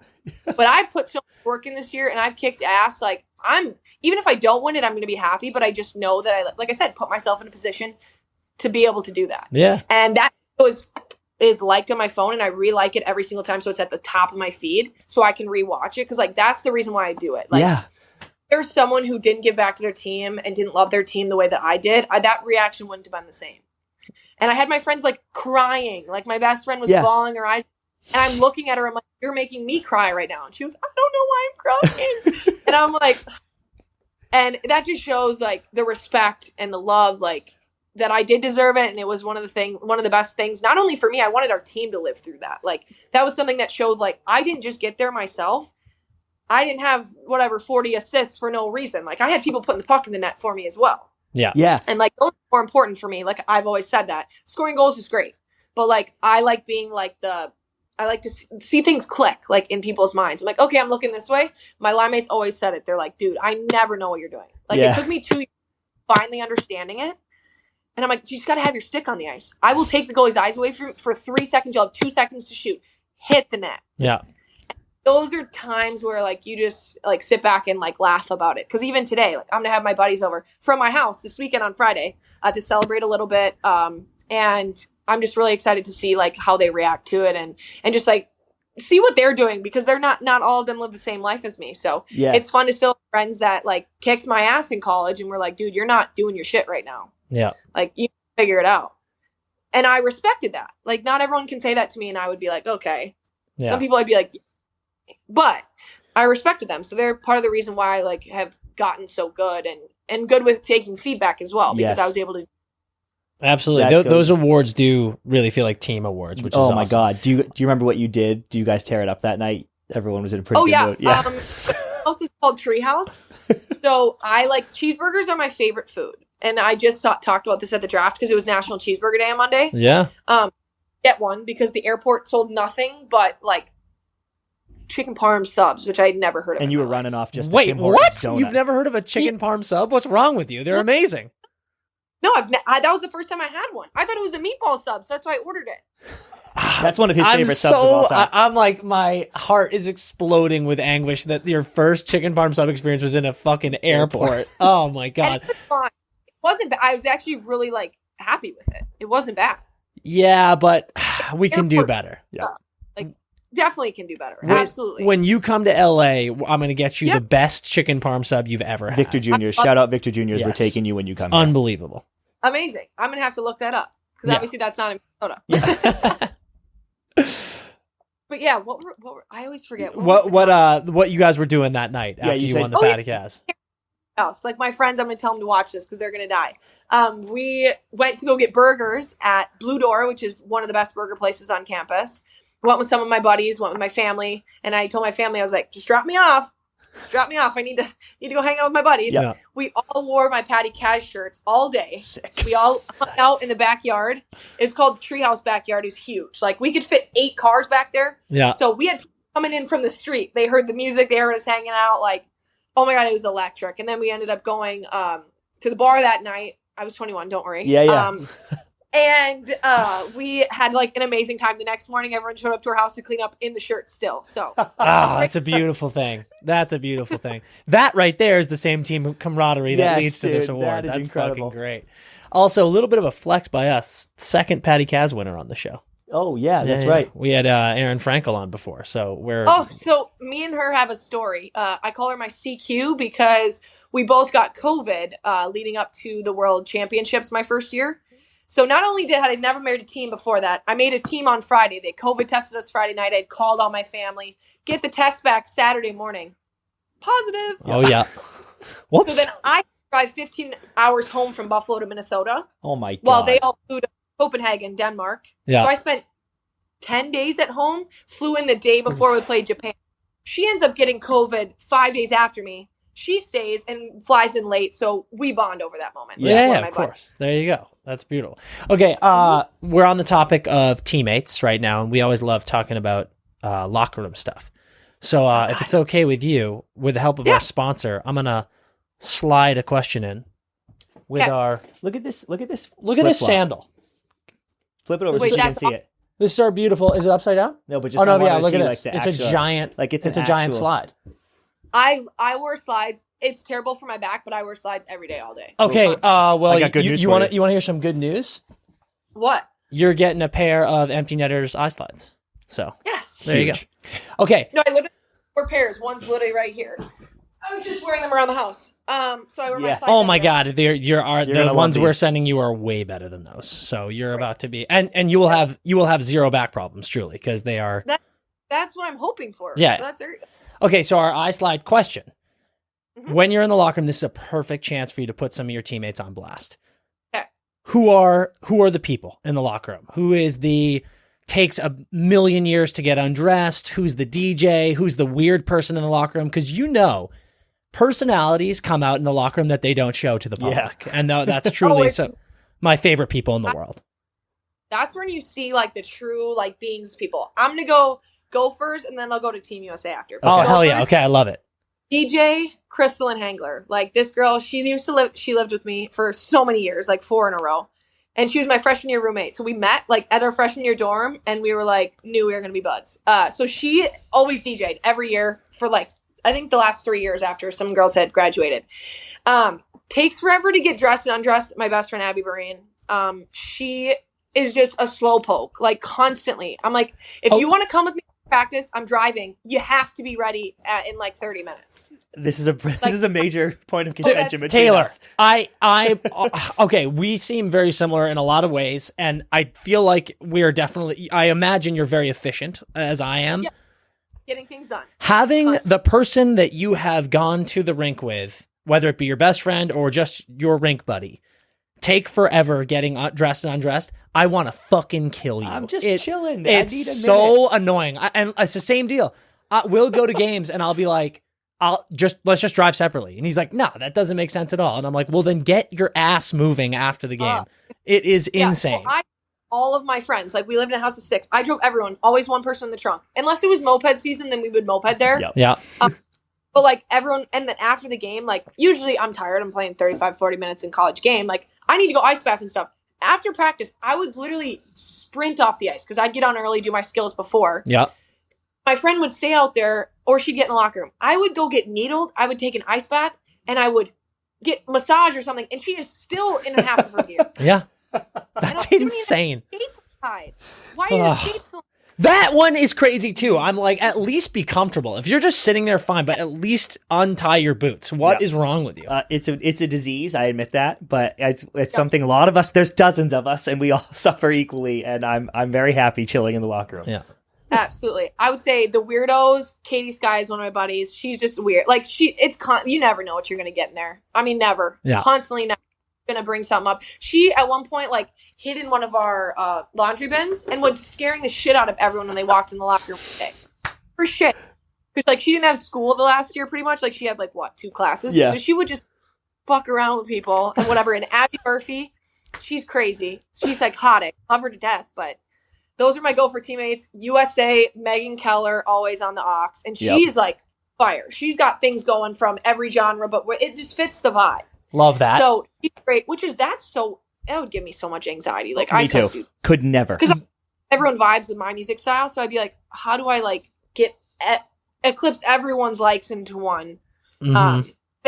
Talking about footwear though, Abby Rock on Team USA, she has the best style and shoes. Her shoes are fire, like insane. She has a new pair all the time. She just was in the draft with me, and she was there in Toronto, and she's like, yeah, well, I just bought a new purse and shoes. Yes. Well, wait. Yeah. So what are we talking here? Are we talking like fire sneakers, or is she rocking like heels, or is she doing it all? She's got it all. Okay. Like Prada shoes. She's got Gucci slides. Like, I mean, like Yeah. That's sick. That is sick. Yeah.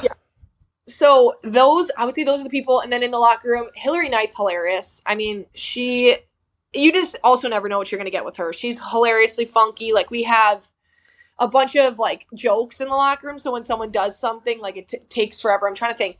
My like line mate from college at one point, Grace Elmichael, she's my best friend. She takes forever too. Yeah. And she just constantly talk all the time, talk. So she loves people. Like, she's a people lover. Yeah. And I get that. I'm also like, dude, we just played a 3-hour game. Like, let's get the hell out of here. Yeah. That's what I'm saying. I'm like, I need food and a beer or Yeah. something. Like, let me get the fuck out of this locker room. And then, but what about you? Do you have any quirks? Do you have any weird superstitions? Yeah, who are you in the locker room?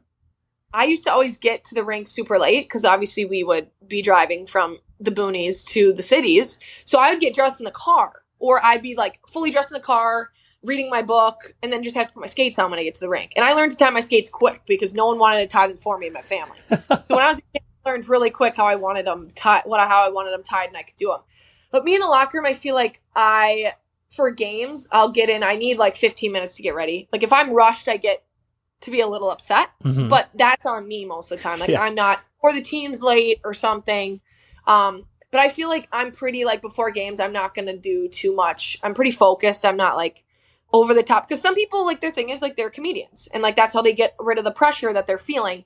For me, I just like to watch. Like, I'm a watcher of people. Like, I like to see how people respond to pressure and how they're reacting to the game and stuff. And I feel like me in the locker room, though, like I love to have fun. So before practice, like, whatever's going on, I like to get to be a part of it. So I don't know. I feel like you get my real self on and off the ice and outside of hockey too. So I feel like I don't do anything special, but I'm just living life the same way. Yeah. You're you. I love that the headline of this episode is that Taylor Heise is a watcher. Yeah. Just a little. And I like to see things. Like, my brain is constantly just like making up. Sometimes I'll be sitting in class or doing stuff. Like, a play will come into my brain or something I can work on in practice, and I'll like immediately have to write it down. Yep. Like, notebook, seeing it. So that's where my mind, I feel like, runs in a million different. That's what all your old professors want to hear, Yeah. for sure. That you were just in class checking the game notes. I'm actually down what I'm going to do for my skill session. Yeah. After that. Yeah. Well, I mean, it was kinesiology, right? Like, you were kind of on topic. Both of them sucked. Yeah. Honestly, I read in kinesiology. I did fail biomechanics the class one time. Yeah. It was the worst. By literally 0.03%, professor did not round me up. Oh my God. Whoa, dude, Fuck are you that. kidding That's me? horrible. What was That's his name? Tell me unacceptable. right now what his name was. Yeah. Last. It was, it was a hard time. And then I just didn't go to class for the second time of going through it because I did it. I was there. I did it. I did all my assignments. And then I ended up passing the second time around. Handing in the same homework. For the same way. All three of us did not pass that class. But we did at the end of the day. So as long as we finished it. There you go. Got the degree, That's baby. probably why I did it, because I was drawing playbooks. Yeah, that's what I'm saying. You were checking the game notes instead of the class notes, and that's okay. Like, we've all been there. Absolutely. Right. Taking a quick break from the episode to talk to you about iSlide. iSlide is without a doubt the leader in custom slides for your locker room. Whether you're playing Pee-wees, beer league, college, professional, it doesn't matter. iSlide has got your footwear game going through the roof. They've got every single NHL team, including hundreds of other teams, whether it's college, professional, no matter what, they've got you covered. You're going to go to iSlideUSA.com and you're going to use promo code NETTERS for 20% off your next order. Find your favorite team, give them custom logos for your high school team, beer league team, any logo you want. No matter what, slides are the move. They're the most comfortable thing in the world, and you can get them decked out with whatever you want. You can go and get to the Empty Netters collection and get some of our fire slides. iSlide is where it's at. Get on board. And again, use that promo code NETTERS, and you're going to save 20% on your next order and step up that footwear game. iSlide USA, do it. Okay, you're speaking to the USA teammates, and I know you've told the story before, actually, but I just would love our listeners to hear it. Can you talk about how you are dominating U18 Worlds, right? And then you don't get picked for the 2022 Olympic team. And you've said before how that like just completely motivated you and shaped and helped you improve and all that stuff. So talk about that and why the 2026 team in Milan, you've had that circled ever since that day. Tell everyone a little bit about that. When I first got to USA, obviously my 15s year, so that was my first year of my U18s. We ended up winning in Canada in overtime. I had a decent role on that team. I knew that like we had some older players that were better than me at that point. So third, fourth line, but I still like did what I could. We won. Year after that, I came back and like had this jump in high school where like I figured I found out like what makes me me, and I kind of went for it. My second and third year of Worlds, like I was dominating. I was doing everything I could. Like I loved the game, and I knew that was in high school. You got to play half of high school, and then you would go to the World Championships and play the rest. It was a great breakup for me. Like I got to break up from like the actual high school season and like trust my teammates that they were gonna hopefully win games without me back home.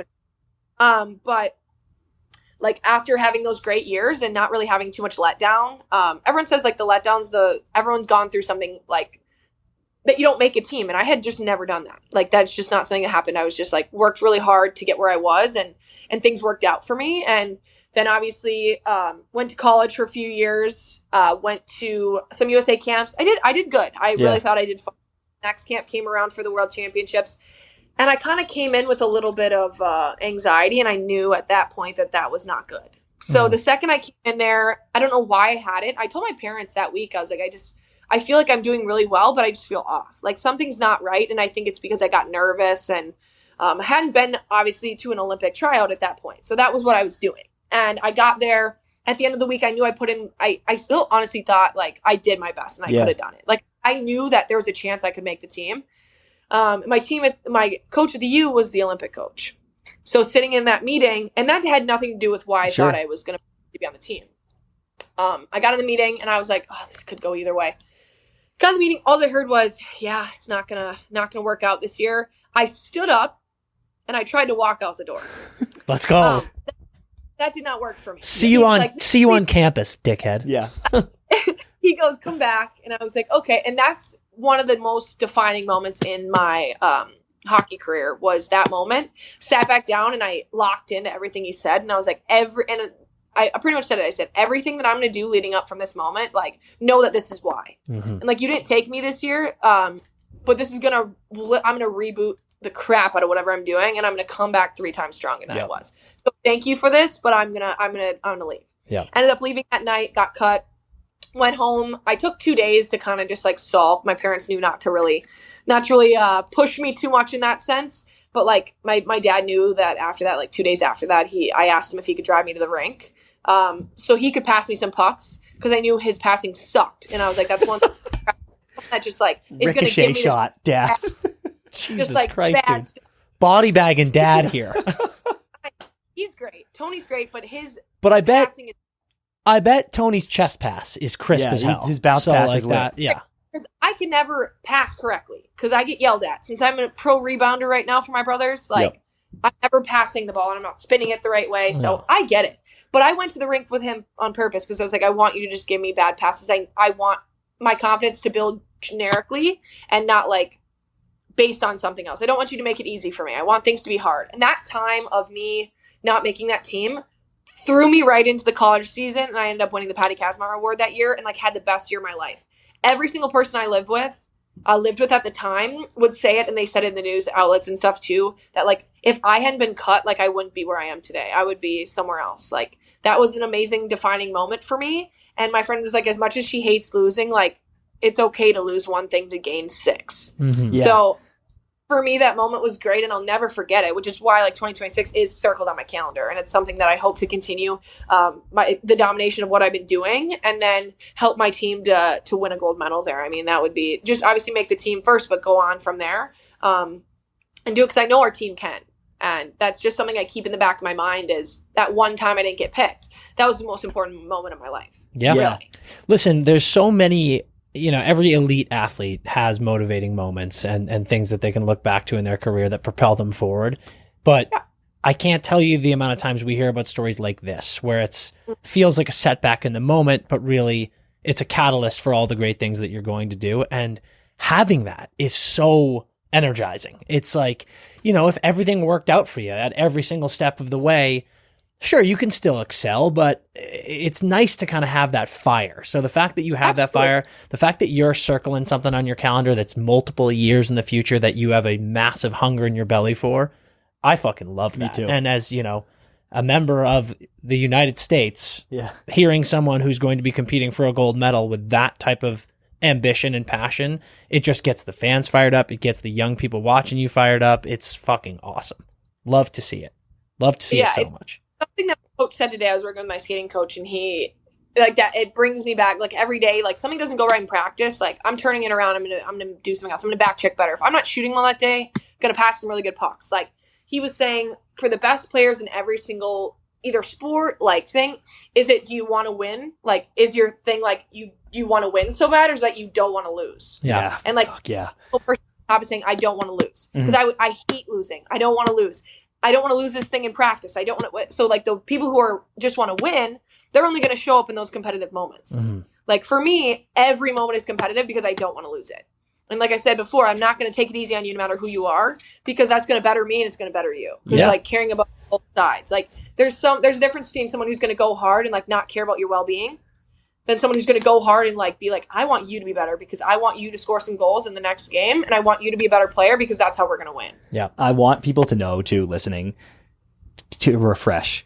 Taylor just went first overall 2 days ago, and today we had to push the interview a few minutes because she was with her skating coach and her strength coach grinding already. So anyone who thinks this is bullshit is wrong. Yeah. She is ready to rock. It's also pretty dope that these games are in Italy. That's another motivator. So that's actually what I want to ask about, Taylor. Can you, real quick, just say, your grandfather, huge person in your life, driving you all over town to the high school games, there and back and everything. You spoiled him rotten by going to the U and then and luckily, I guess, getting drafted in Minnesota. He's got to go to Milan, right? Like, we got to get him to Milan and watch him play. I told him, I said, you need to stick it out and tell Milan. And I tell it to all my, like, God, it's like, it's a dream for me, but I want my whole family there. And obviously, like, anything, like, whatever, it's not going to change anything for me, but I know that they have been so supportive of me and so, like, just loving and everything that I do. And even when I didn't make that team, he was like, they just didn't get it right. Like, whatever, like, he's going to make me feel better no matter what. Ride or die. My grandpa. So he's someone that's going to continue on in my life no matter where he is or what I'm doing. And I always like to call him. I called him right after when I was getting to the airport, and he was like, I just loved watching you. I had my card club over and we watched you and everything. And card club, that's fire. So wholesome. We're like, I'm like, Grandpa, I'm ready to kick some ass. Like, let's go. Yeah.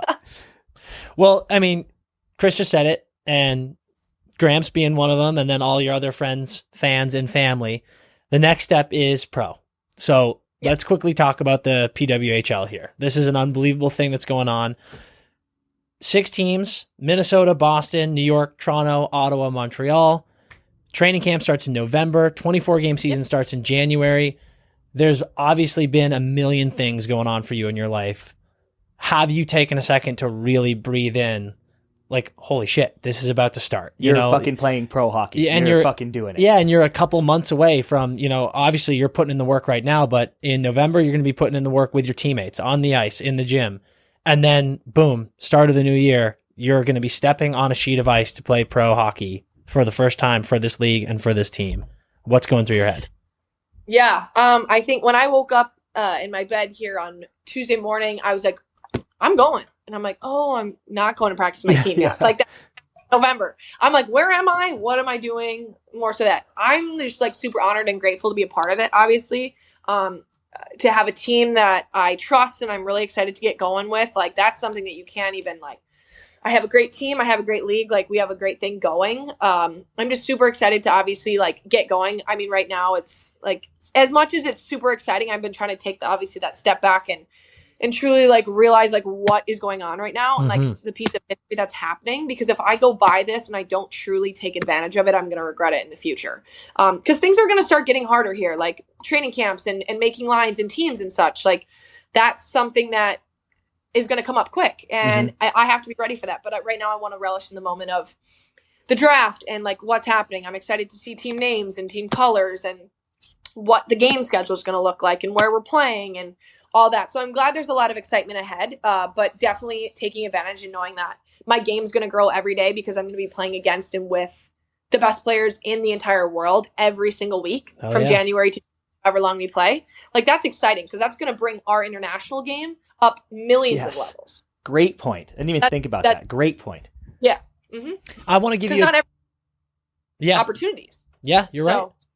I want to give you a chance to be cocky here for a second, because I know that, what I'm about to ask you is, heading in, what are some of the goals that you have for the season? And I know because, being able to talk to you right now, I know that you're going to say you want to make the team, you want to put yourself in a position to be the best player you can for this team, to elevate your teammates' play, to be a good representation of this team. If you need me as your PR person, I can do that for you. Absolutely. I mean, you can always never have too much. Yeah. But I also know that you are a competitive person with yourself, with your opponents, with your teammates. So what are some things that you have in mind that you're like, this season, the inaugural season, these are some of the things that I want to get done. These are some of the things that I want to achieve. Yeah. Obviously, I'm like a list person, so I make lists of like every goal I have for the upcoming season. I haven't written them down yet because I wanted to take advantage of what's going on. But for me, I want to stay healthy. Like, I want to be playing in every single game. That's my biggest one. I think women's hockey, as much as people think it's not as physical, it's like hella physical. Mm-hmm. And there's a lot going on all the time that's different from men's hockey that sometimes people don't quite understand. So for me, being healthy, taking care of my body, like mentally being good, like being in the happy place that I've always been in so far, like keeping that, knowing that the pressure can't get to me. Like, I just want to play the game that I love for the right reasons. 2, I want to continue to get like 10 shots off a game. Like Natalie, my GM, and she's someone at the University of Minnesota who preached that to me. Like, I never passed her shots on net record, but like I was close, but me and her were always like, she's like, shoot the puck.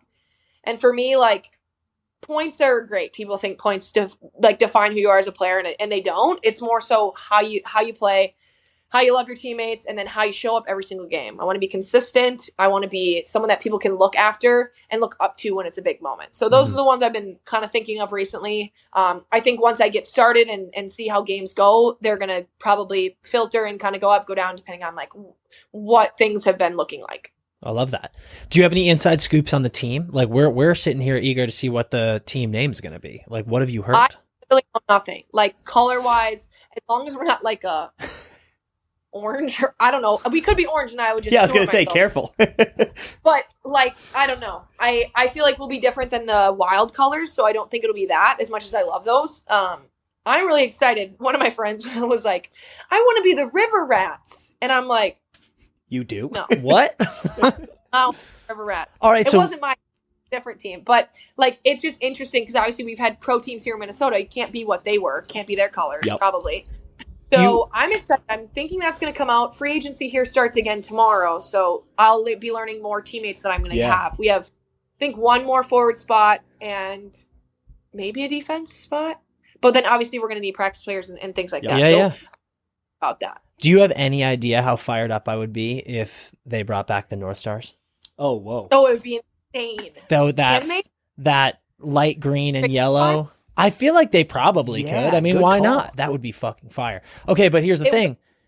If it were up to you, what are a couple ones that you would pick? What are your top colors, and then what are your top mascots?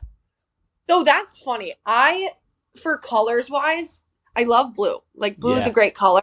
Depends on what you're going for. Like, USA Royal Blue is my favorite. Yeah. I think I have a pair of skates. They're not with me. They're getting sharpened. But I had CCM make me a custom pair, and there's just a royal stripe on the back. And then you could, like, I have USA ones too.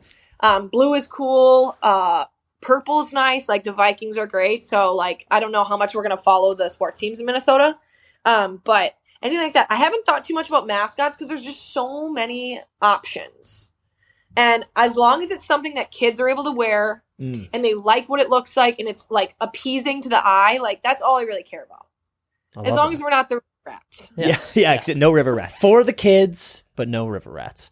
Okay, and then last follow-up, what are you going to wear? I mean, you wore 9, and then you wore 27. Which one are we thinking here? Yeah, so why 27 is special to me. 9 has always been a great number. I chose it because Mikko Koivu, one of my best friends, was 9 in high school too. She ended up graduating as I was coming in. So 9 meant a lot to me, and it was a number where I got to kind of make my way through. 27 was given to me. Just they threw it to me. USA did one after. They said, "Oh yeah, you're not on the team. Here's a number." And I said, "I'm going to make that number something people don't forget." So for 27, like that's the reason why I have kept that and like gone through it. And I think I'm going to hopefully continue to be 27. I think 27 would be great. Sick. Also adds to 9, right? 2-7. I kind of like that. Yeah. And 9 times 3, like, you know, I'm in I see things that way. So I love it. That's beautiful stuff. absolutely. I like that very much.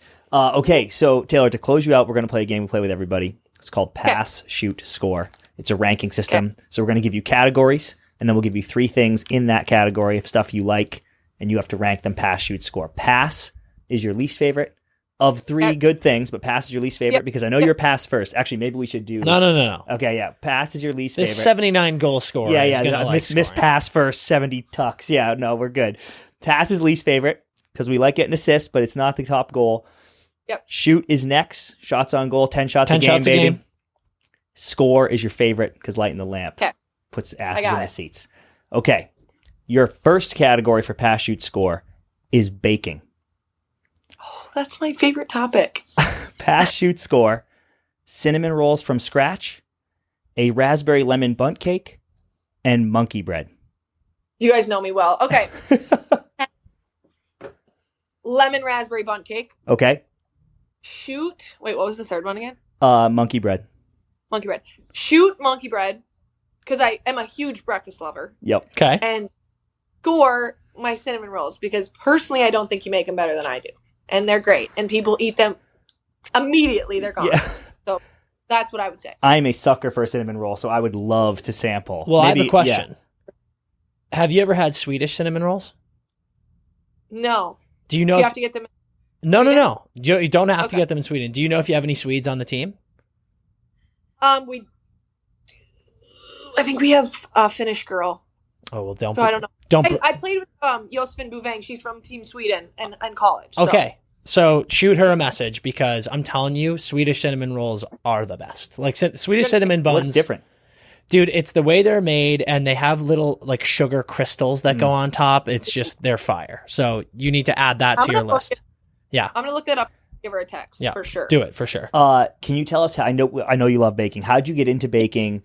And I read that you bake each teammate their favorite thing for their birthday. So I'll be sending you a list for mine, which would be fantastic. But how'd you get into baking? Because it's part of me is like it strikes me as very much your personality. You know, it's like very exact, scientific. You know what's going to come. List. Yeah. So how did you get into baking? Who brought that into your life? Yeah. I would say it's funny because everyone's like, how's your diet? Like, do you eat super healthy? And everyone that knows me, like, considering I just said cheeseburgers are my favorite food, and I love baking, people probably think I'm crazy. But I think for me, it's all in moderation. And baking for me was always in high school. My brother actually, the entrepreneur, the entrepreneur in him when we were kids, he started baking businesses, was selling them to the teachers that my mom works with. Like, he started and like went from that. So after he figured it out and he told me, he's like, I'm better than you at this. Immediately So that's how it happened. It was a competition. Yeah, to bake, because my parents were always like healthy eaters. Like we were always having healthy stuff. Like not too healthy, but I would always be like, I want a treat around the house. Yeah. And I would bake something for every away game. So everyone on the bus got one. And I'd hand it out. So before games, I'd be like up until like 11:30, 12. My mom would be like, go to bed. And one day I forgot them, and my grandpa had to like bring them from home because I'm like, I can't go on the bus with no treat. Yep. Yeah, it's gonna throw the whole team vibe off. Yeah. Oh, that just throws the whole vibe off. The superstitions go crazy. Then it's a disaster.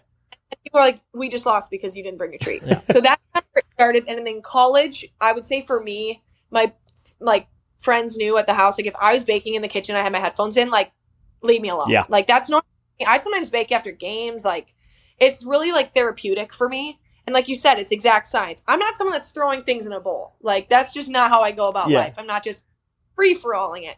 I'm going to follow it to a T. I'm going to get what I need. And so, but it's fun for me. And, like, I get to share my with other people. So now, since I live alone, I share it with family, with friends. I know all the girls at the U. I still live close to them. So I'm like, who wants pumpkin bread? I have pumpkin bread frosting today. So I was like, who wants it? Like, I can't eat this all myself.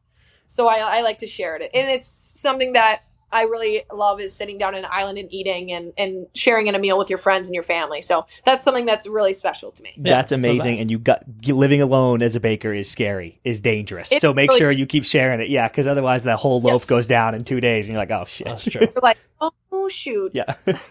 All right. Your next pass shoot score, we're going to get into some hobbies here. Okay. Here's the list. Juggling. Mm-hmm. Beautiful sunny day, ripping around on the moped. And then tractor pulls. Oh, God, you have research. This is like being therapeutic for me. And I have a horrible memory, by the way. As much as I love, I'm trying to think. So you said tractor pulls, sunny day on a moped, and juggling. So I would say pass juggling. Like juggling's great. I do it before games, but it's very like superstitious for me. So I don't do it outside of hockey normally. Okay. Like, here, juggle this and show me what you got. I'll show you what I got. So does your dad not pay you for new juggling accomplishments anymore? No, it was only one time because he really just wanted us to sit down and shut up and watch the Masters. But I love how she got what a fucking dude. Tony's the man. Yeah. I love that move. That's so great. I love how she got into baking and juggling because she was like, I will be better at my brother at baking. I'll be better than my brother at juggling. Like that is how we've established every hobby. It's beautiful. Yeah. I would say shoot. Ripping around on a sunny day on my moped. Like, score has to be tractor pulls. That was like I loved that shit when I was a kid. Like, I was started my competitive nature was tractor pulls. And only the real ones know what they actually are.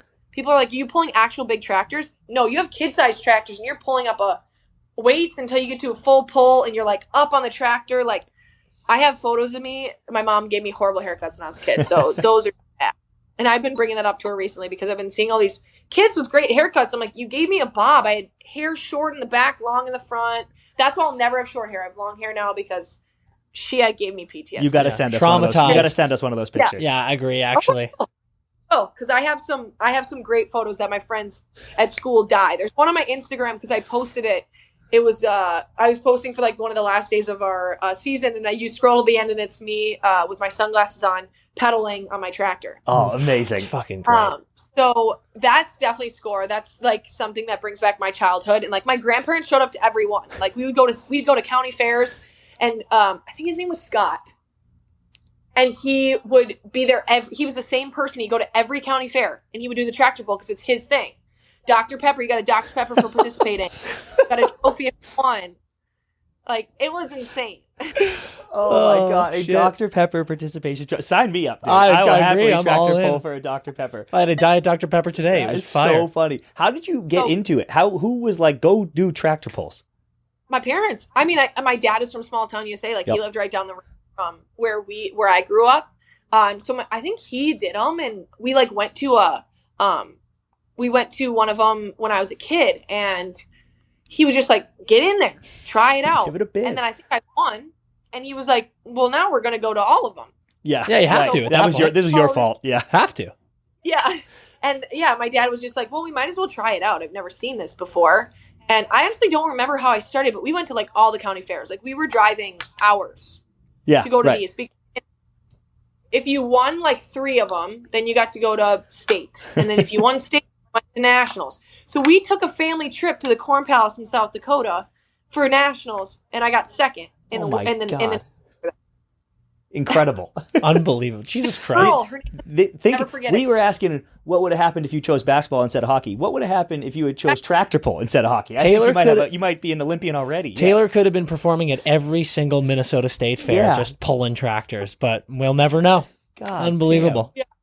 It literally, like the competitive nature too. Like there's this girl, her name was Haley. She beat me every time, and I was 5'2", and she was 6 foot as a 5th grader. Yep. Yeah. Or whatever. So I'll always remember her because she would always beat me. And hate her. Fuck you, Haley. Yeah, and hate her because we can never get it back on Haley. This is unbelievable. That's funny. Okay, next category. I'm calling this category Starstruck. All right. Pass, shoot, score. Meeting Drake. Meeting Jake Gensel. Or meeting Peter and Laura Jean from To All the Boys I've Loved Before. So I've watched that. So I'm gonna put that as pass. I think that as much as I like have a celebrity list, they're like not at the top. Not saying they're not great. Yeah. That I would say, wait, who was the first one again? Drake. Okay. Meet Jake Gensel. I actually have seen Jake Gensel, and I don't think he's related to me, but I know him like a fan, like he used to date my friend, so I think I've met him before. But he's great. So that's shoot, and then score would be Drake. Like, come on. Well, you know what, Taylor? I'm really glad that you've said this because we have a surprise for you. Drake, come on in here. No. Yeah, right. That would have been fucking awesome. That would have been crazy. No, so we just kept Drake waiting out here for a fucking hour this whole time. Holy moly. No, I wasn't always a Drake fan. I think I love his vibe when I'm like driving at night. My boyfriend's a huge fan. His brother's a huge fan. My brother's a huge fan. Like, I like got more so into him in the past 2 years. So he's great. Okay. And he's iconic. He's all over the media. Oh, it's insane. Yeah. He's a Canadian guy, hockey guy. Here are my 3 follow-ups. Answer them in whatever order you want.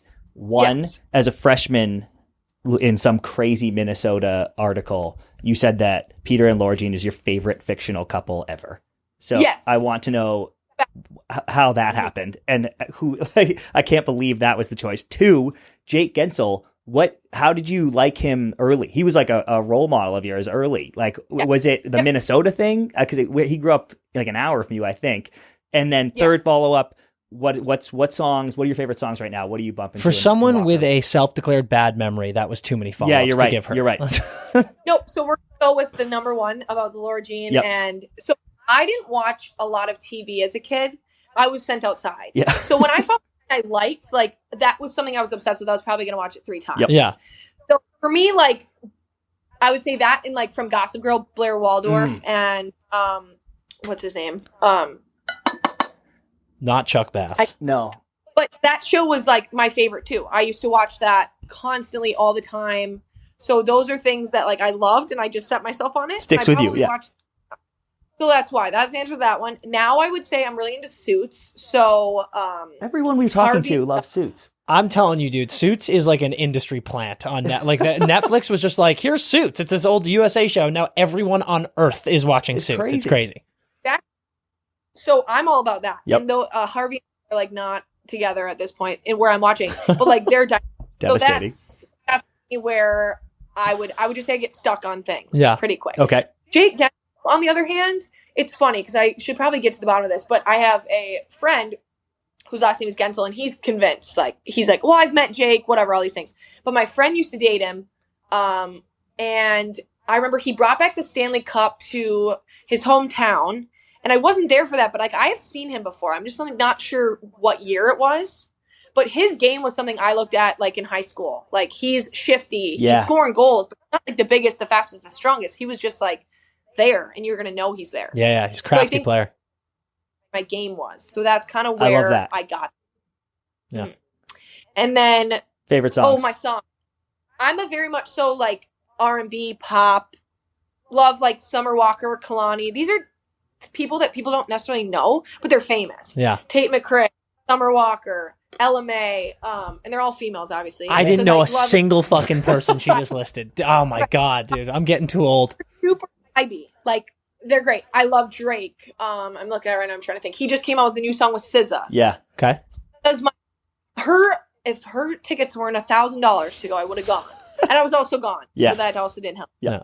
But SZA, Drake, Drake's album's coming out on Friday. Yep. Pumped for that. So he doesn't need more audiences since I'm giving him free clout right now. But, you know. So we are going to start, we're actually going to do this thing. We're starting a Spotify playlist that's going to be like the Locker Room Vibe playlist, and each guest is going to give us a song that we add to the playlist. So if you could give us one song to add to the Empty Netters playlist, what would it be? Let me think. This is going to live in infamy, so make sure it's a good one. Up at Night by Kalani and Justin Bieber. Boom. Done. First one. Taylor making history all week, dude. This is a big week for Taylor. All right, Taylor, I'm going to hit you with your last pass shoot score. Yes. We're getting into good days here. So pass shoot score, days. Number 1, National Dog Day. Oh, God.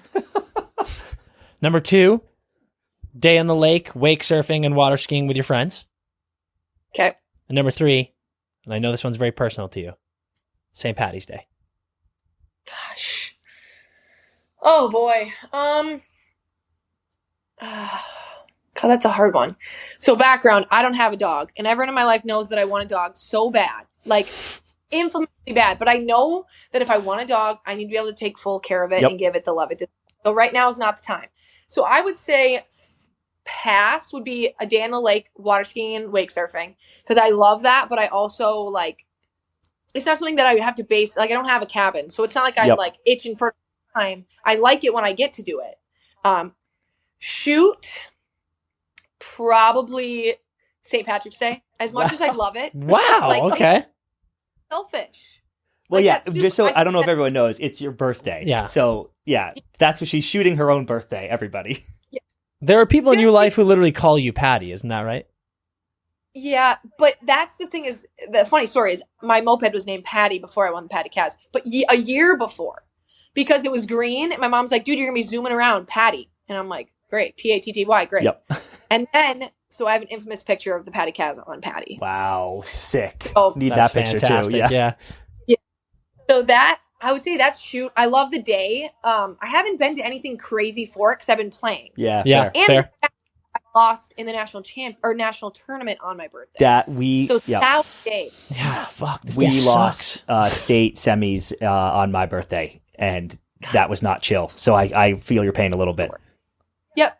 And then score National Dog Day because when I get a dog, game over. Yeah. Like it's. Yeah. So we'll see. I don't blame you. I can't believe Dogs are the fucking I best. completely get why you don't have one because we actually don't have one for the same reason. But I also can't believe that you don't have one because you love dogs so much. And I grew up with the dog. Yeah. My grandpa, but it wasn't like a big dog. It was more so just like a dog that stayed inside. So his name was Gus. I saw him a lot, but I didn't really live around dogs. So like my parents think I'm nuts, but like I have stuffed animal dogs like on my bed. I have like one that hangs off of my backpack when I travel because that's my lucky charm. Unbelievable. Yeah. Absolutely. To not have a dog and have this love for dogs, it's something I can relate to. Yep. So it's very, very good. I'm a big fan. All right, Taylor, we have taken up a ton of your time here. This has been an absolute blast. But before we let you go, is there anything that you want to plug? Anything you want to shout out? Anyone you want to show some love to? Any more Red Wing bakeries? Yeah. Yeah. Oh my God. Spanish, obviously. That's number one. Obviously, sponsors Chipotle. Get your Chipotle. That's the best thing you can have. Plug it. And then just like thanks to my family, my friends. I mean, like being here today and doing all these things that are awesome. And I could sit here and talk to you guys for hours. Yeah. Just like being thankful for all the people and all the time they put into me. And like my agents who like literally I feel like I'm so high maintenance because there's so much going on and they got to deal with it. And just all the people that have gotten me where I am today. I feel like that's where I want to give them a plug because like they're people who don't get all the recognition. Like the grandpas of the world. People love them and they know them, but you're not going to think like that they're the part of the reason why I'm here. And that is the truth. So for me, just giving thanks to the people that have brought me to where I am. Hell yeah. Love it. And then also for us, we'll say everyone, all the listeners dial into the PWHL. It's coming this January. Yeah. It's going to be an absolute blast. So can't thank you enough for coming on. This was so much fun. Hopefully the start of many, many visits from you. Like we said, when you get to LA, we'll be at the game and then we'll also be making sure that you get a chicken parm sub. And I'm getting cinnamon rolls. So that's true. Yeah. It's an exchange. We'll do a chicken parm. Yeah. That is a fair trade. But all right, Taylor, thank you so much. And good luck with everything coming up. Make sure to keep us up to date with all the training, how training camp's going, and then the start of the season. Awesome. Thank you so much for having me. Hell yeah. Massive thank you to Taylor Heise. That was actually one of the most fun interviews I've done in a long time. She is a stud. Taylor's a weapon, dude. Yeah. Oh my God. She is going to, I wish she had said it, but she's going to pump 50 goals this year. And I wanted her to peacock in front of everybody. Dude, 79 tucks in 29 games in her senior year of high school is some absolute psychopathic moronic, shit. Dude. It's unbelievable. Moronic behavior. We have no time to waste. Yep. Continuing things off. Yep. We're getting into the Metro breakdown. I know there's a lot of Met fans here who are excited for this, so let's jump right into it. You guys know how it works. We go reverse order. I'm going to give you the records. We're going to give our prediction of where they're going to finish, and then we'll talk about it quickly. In 8th place last year in the Met, the Columbus Bluejackets. They went 25, 48, and 9 for 59 points. They finished 8th last year. Dan, this year, they finish in. Does Brian want to count it down? Oh, yeah, Brian, you count us down. This year, they finish in.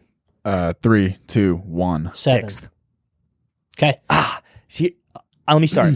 I almost went fucking 8th because I can't quite tell how they're going to react to all this shit. Like, it's either going to make them start slow as fuck because it's just too chaotic and they're going to be 2-20 before they can blink, and then they'll totally right the ship, but they're still going to finish 8th. Yeah. Or they're going to be so rally around this and I think start super hot, and they might bleed out but finish 6th. I took the latter, but I really do feel like it's a total coin flip. Here's my situation with the Blue Jackets. We're not going to waste any time talking about Babcock and the fact that he's a dipshit. I think Pascal Vincent is now the coach. He's, after 10 years with Winnipeg, joining the Blue Jackets in 2021. This is his first shot at a head coach job. I think it's actually going to be like the new coach boost. I think they're going to be really fired up and excited. I think they'll probably start off the season pretty well.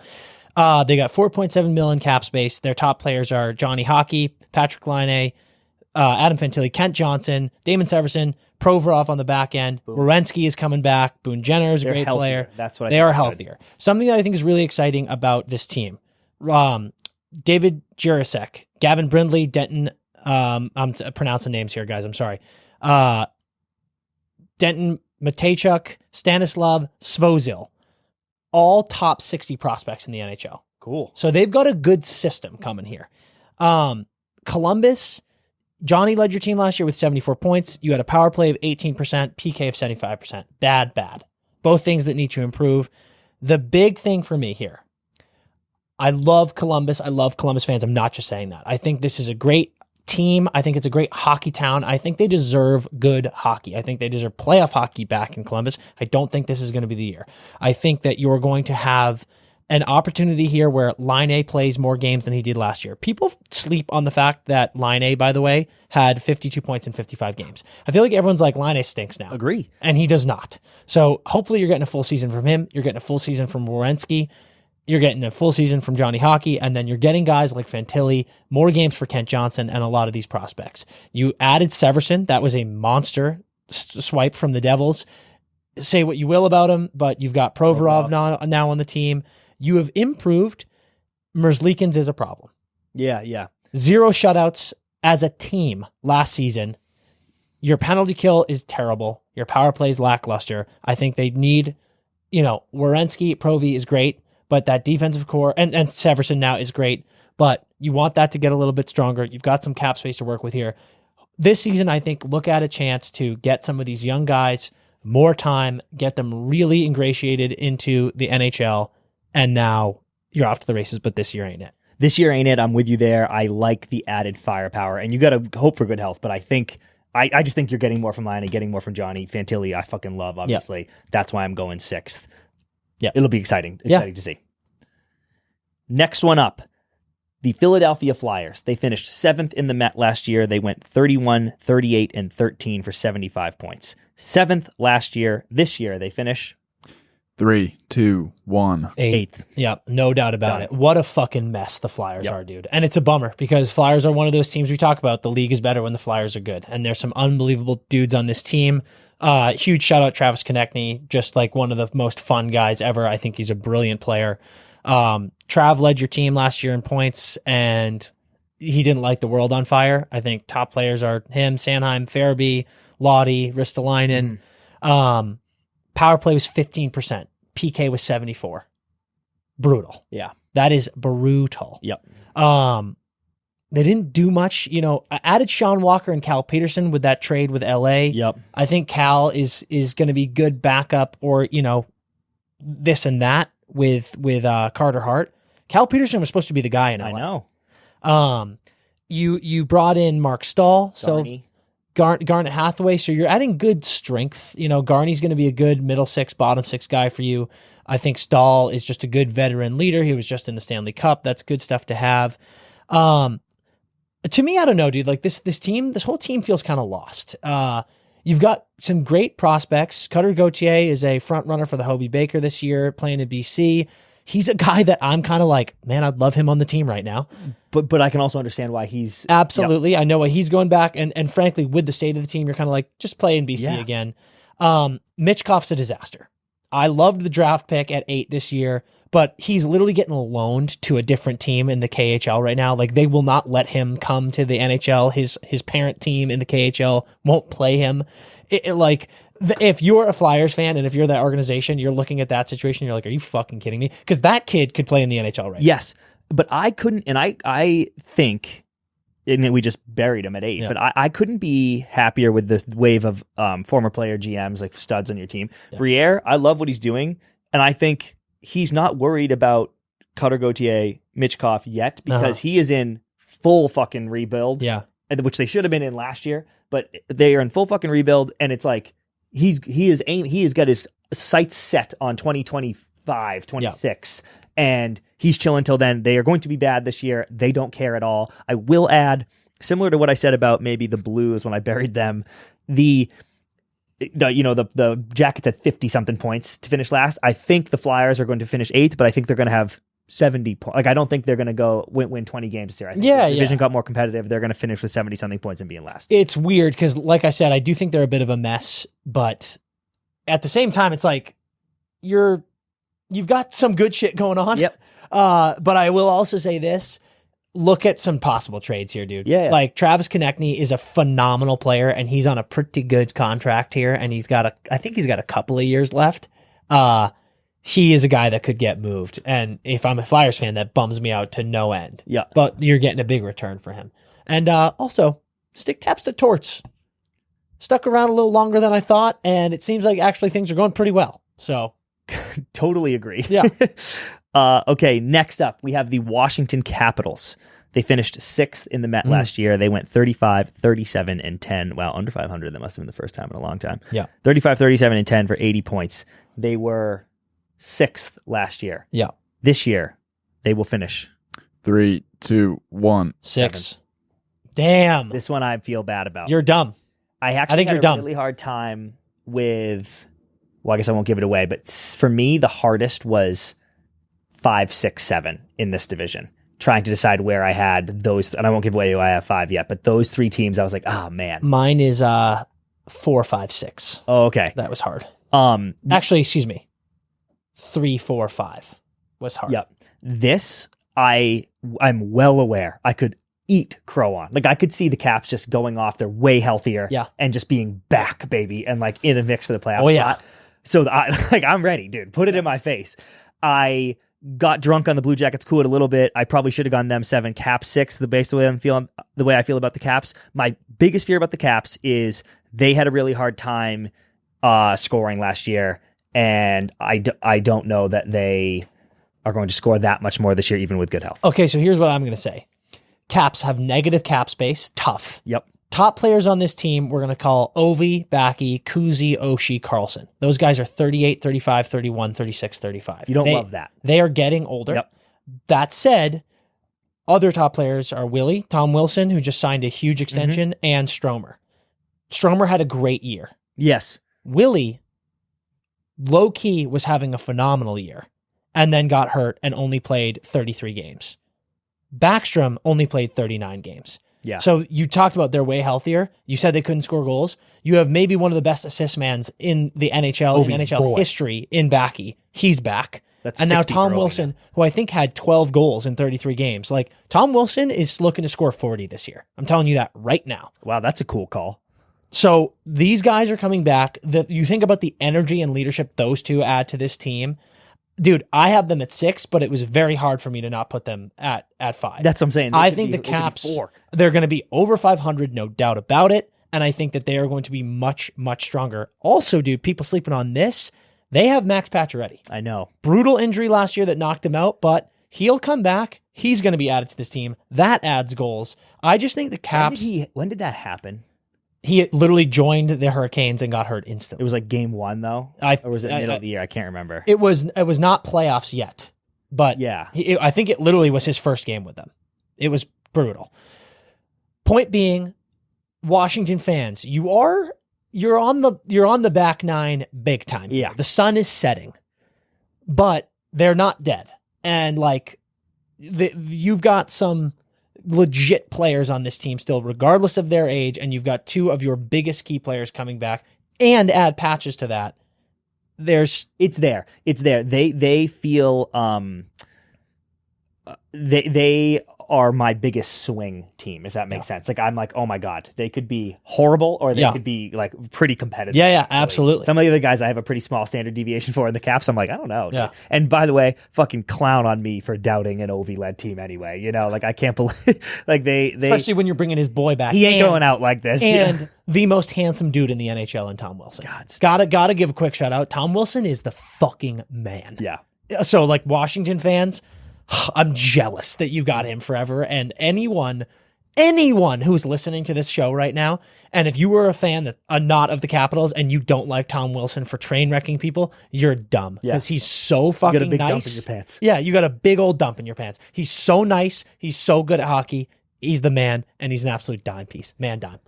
Okay, you got him 6 though? Yeah. Okay, so that's out of the playoffs. The Met is so good. That's out of the playoffs. Next up, Pittsburgh Penguins. They finished 5th last year. They went 40, 31, and 11 for 91 points. 5th last year. This year, they finish in 3, 2, 1. 4th. You bitch. You I'm dumb bitch. such a bitch, dude. You dumb bitch. We'll get to it next. I'm so You dumb fucking mad at myself. Oh, wait. What did I say the Penguins are? You said 5. I had them at 4. I'm wrong. I got ahead of myself here. I have them at 4. Thank God. But I'm pissed at myself for that too, and we'll get into it later. Me too. I almost went 3. Yeah. I wonder if we have the same. I almost went 3. Okay. We have said on this program that I don't think they are maybe as cup contendery as their fans think. Yes. And some of the media thinks. Obviously, Erik Karlsson is the huge get. But, dude, Lars Eller, Riley Smith, Nola Chari, like there are some guys. Lars Eller and Riley Smith are such quintessential ads that you're now playing with Sidney Crosby and Evgeny Malkin or one or the other, and their games are going to elevate. And dude, like it almost drives me insane. I'm like, yep, cue possibly career years for both of these two. And remember we said Tampa has been making a living at the deadline, bringing in third liners. And everyone's like, what was that? And they're like, that's what we needed to win the fucking cup, you idiot. And this past year, Ron Hextall said, our top 6 is set. They're dope. Those guys are good. We just don't have the depth. And then at the deadline, they did nothing and then fucking missed the playoffs. Yeah. These are those pieces, Dan. There they are. Look at them. Okay, can I get into this though? Yep. So they add those 2 great pieces, and then obviously Erik Karlsson. You've added the best point scoring defenseman in the NHL from last year. They lost Jason Zucker. Yep. And they lost Brian Dumoulin. Yep. So we love Doomer. Couple brutal losses for them too. My big issue with the Penguins, PK 21% good, or excuse me, power play 21% good, PK 79% bad. Yeah. You've lost one of your best defenders and you've added a forward who plays defense. That's not me chirping Erik Karlsson. Yeah. Erik Karlsson's defense is not great. He's not going to be killing penalties for you, really. I worry that is a situation. You've also got the Jari situation where you're not entirely sure he is the guy in net. So it goes back to what we said.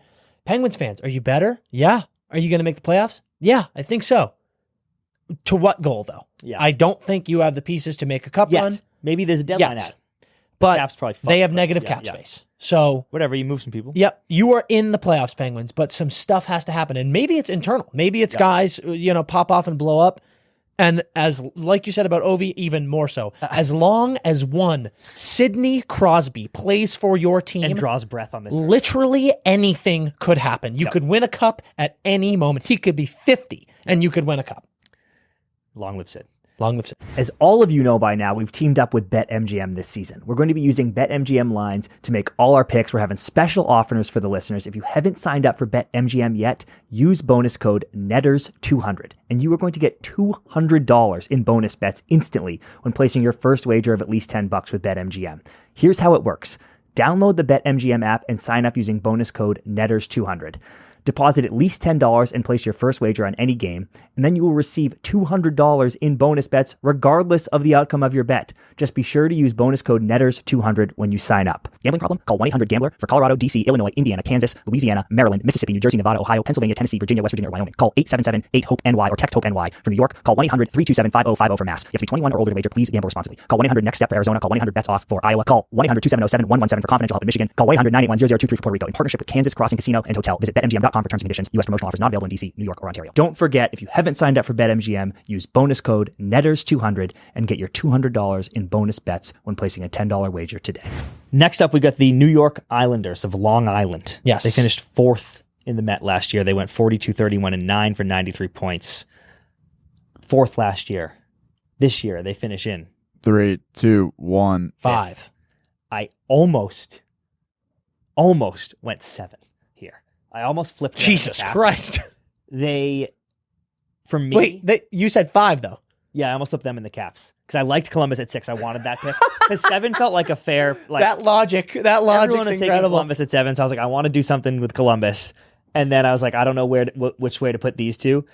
I feel stupid after hearing you talk about how fired up the Caps are going to be to get back that I wish I had done it. And the reason I didn't is because the Islanders were pretty good last year. Yeah. And it felt like too far of a free fall for them to be like, snap my fingers, you guys suck now. I will say, though, they did nothing. Dude, you lose. You did nothing.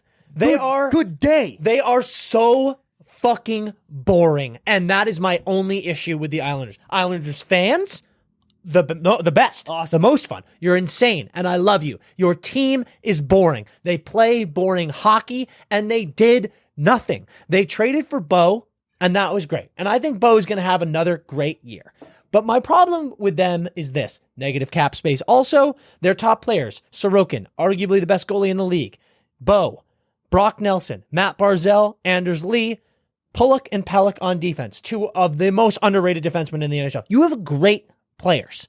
Why are you so boring?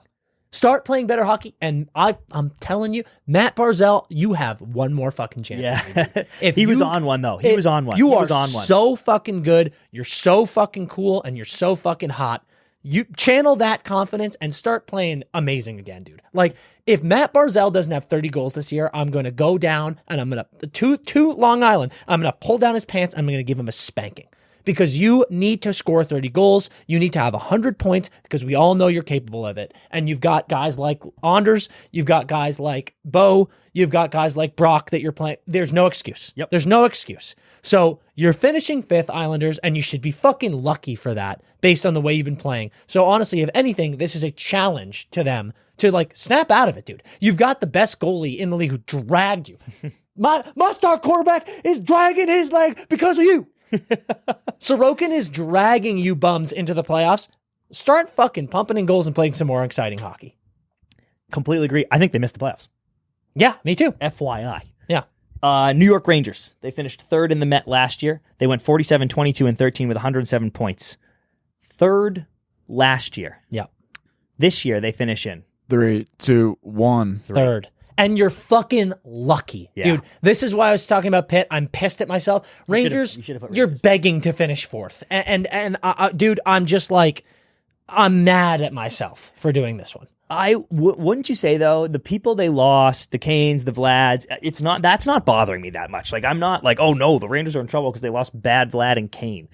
I think they added some wily vets. I love me some Blake Wheeler. And I think they still have high-end talent on the team. Zibanejad is sick. Fox is sick. Breadman is sick. According to us, they have 3 top 20 and players. Chesty, dude, like who I talk so much shit about, but is a Amazing. phenomenal goalie. Top 3 goalie in the league. Goalie player. He's a phenomenal goalie. This is more testament to that the top of the Met, I think, is just stronger than them, and a little bit of testament to they have been getting good shit, really good shit from the people we're naming. Yeah. And they if it falls off at all, you're in trouble. Dude, so here's the deal. Negative cap space as well. Top players we're going to call Fox, Mika, Shesty, Bread, Keandre, Kreider. You lost Kane and Vlad. You added Quickie, which I actually love. Me too. I love Quickie backing up Shesty. I think that's amazing. You added Wheeler and you added Bonino. I think are prominent ads. I think Bonino and Wheeler, I'm like, nice. I actually love that. Like those third line guys, I love. They were great last year. They were. Yeah, it's a Good, really good team. Good power play, good penalty kill, good teams, good vibes, good battle with New Jersey that you fell short on. Those top guys that I just listed, I think a couple of them maybe are going to have even better years. Prominent ones for me are Keandre. I think Keandre is going to have a monster year. A guy like Adam Fox, I'm like, the sky's the limit always for him. I think some of those guys might regress this year. And I think you need to be prepared for that, Rangers fans. Mm-hmm. The huge one for these guys, you have guys like Hedel, you have guys like Laffy, and you have guys like Kakko. And every fucking Rangers cock pumper is going to be like, big jump this year. This is their year, dude. Big jump. Big jump this year. Laffy and Kakko's year. And I'm not saying it's not going to be, but I am saying the confidence with which Rangers fans are like, dude, this is the year they turn the corner. Give me what you're drinking, dude, because there's a lot of confidence there that I'm not sure deserves to be there at all. Yep. And so many people will pull out their 5v5 scoring. They'll pull out their advanced analytics, their expected goals, blah, blah, blah. Dude, look at the fucking eye test. You've got a number 1 and a number 2 overall pick, right? Yep. Who haven't done shit. So let's see. And again, we've got plenty of examples of guys who in their 4th year, they went to the stratosphere. Could happen. But I'm telling you right now, you need it to happen. Otherwise, you're going to finish 4th or 5th. Yeah. So, because they're the old dogs, and I just buried Washington, but maybe it's them. But the old dogs are coming back. They want one more bite at the bone. And Yes. you better stay up if you want to hold them off. yes. And yeah, man, I think with the exception of Trouba, your top defensive guys aren't necessarily the most adept at defense. Yep. And you need to help Shesty continue to be as elite as he is. But yeah, man, you're asking too much of your top guys, and you need that middle team pack to really rise up. And, like our Trocheck, Hedel, and the young boys going to do it. They fucking better. Next up, we got New Jersey Devils. Pine Barren, sick name. What up, Bri? Last year, they finished second in the Met. They went 52, 22, and 8 for 112 points. They were second last year. This year, they will finish in 3, 2, 1. first. I'm actually mad about this pick. Oh, really? Yep. I'm the other way. I actually, going into this, had them too, and I just flopped at the last second, and I feel bad because we don't know the last team, Carolina.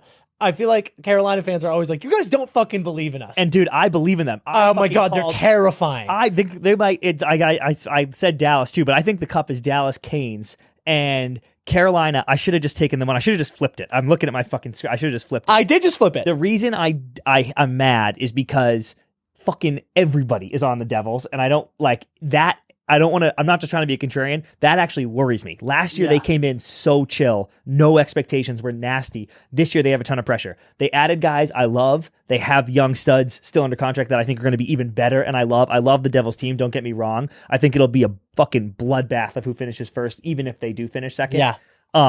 But I wish I had taken them too because I'm slightly worried about their pressure. But boy, are they a wagon though. They're a wagon, dude. So here's the deal. 1.9 million cap space. Amazing. Yep. The other amazing thing is that, like we talked about it when Austin signed his new deal, the boys are on board. Yes. You got Jack making 8. You've got Nico making 8. Like, everyone is making 8 or lower on this team. Or actually, no, I think Dougie's a little higher than that. Is that right? Yeah. Can one of you look that up? Look up the... I got you. Yeah. But here are their top players. Jack Hughes, Nico Hischier, Timo Meier, Jesper Bratt, Andre Palat, Tyler Toffoli, Luke Hughes, Dougie Hamilton, John Marino, Siegenthaler. They got Vitek and Schmid in net. Like, this team is deep, dude. And they lost... yeah, your boy. They lost Wood, and they lost Tatar. That's tough. Yep. They lost Severson. Yep. Tough. But, dude, you added some monsters. And you've got Bratt, who just signed again long-term. Mm-hmm. Holla just signed for a few more years. Timo signs long-term. I am so excited to see a full... They're gonna be really good. Oh, dude. Two things. I mean, here's the thing, dude. Jack Hughes, again, he's our boy. He's a fucking weapon and a machine who lives and breathes hockey. He's going to eclipse that 100 points, no doubt about it, this year. I am so excited to see a full year of Timo on this team, and so excited to see a full year of Toff on this team. Dude. Toff watch. Score 40 goals. Toff watch is the topic of this season. Tyler Toffoli is getting 80 points. I'm telling you right now. I like that. And Timo, dude, here's a little fun fact that people don't know. Timo Meier is amongst the top in the league in hits every season. Like, he's like with Ovi. 6 stat, yeah. People don't know that about Timo's game. Timo throws the body. And I think there's a lot of people who are like, Devils, they're so good, but they're like a little young. They don't have that much grit. But I'm like, yes, they do. And you're adding Timo, who's a potential, 80, 90 point guy, who's also crunching bodies like that. Dude, Come on. It's so exciting. And we talked some shit about Vitek last season in the playoffs. And I think Vitek would be the first to admit his game slipped a little bit. And that's why Ahsoka Tano was born. But now, dude, you go into a full season this year with that tandem of Schmid and Vitek. Vitek's young, dude. I know. People don't realize that. Schmid is super young. I think those two tandeming, Vitek leading the way because Schmid is younger. It's like the Swayman situation in Boston. I think that is going, or has potential to emerge as one of the best tandems in the NHL. And if Vitek uses his lessons from last playoffs and rolls that into his amazing season last year and goes into a regular season and then the playoffs, they're first place in the Met. Yeah, might win the President's Trophy. Last year, first place in the Met was the Carolina Hurricanes. 52-21-9 for 113 points. This year, they finish in 3, 2, 1. second. And I'm sorry, Carolina. And again, I flipped last minute because I just think I'm a little bit more excited about like the youth, like a full year of Luke Hughes too in New Jersey. Carolina, you guys are fucking disgusting. You're so good. You know what you're going to do? You're going to do the same fucking thing you did last Wire to year. wire, baby. And wire to wire. Yep. So under the radar. Talk all the shit you want to us, to hockey world, to hockey Twitter, hockey media, that they're not giving you enough credit.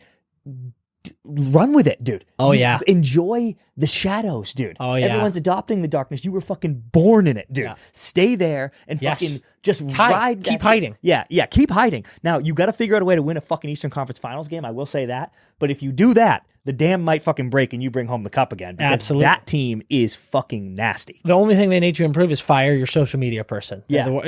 I'm sure you're a lovely person. You got the worst sense of humor on earth. Dude, this team is disgusting. You're getting...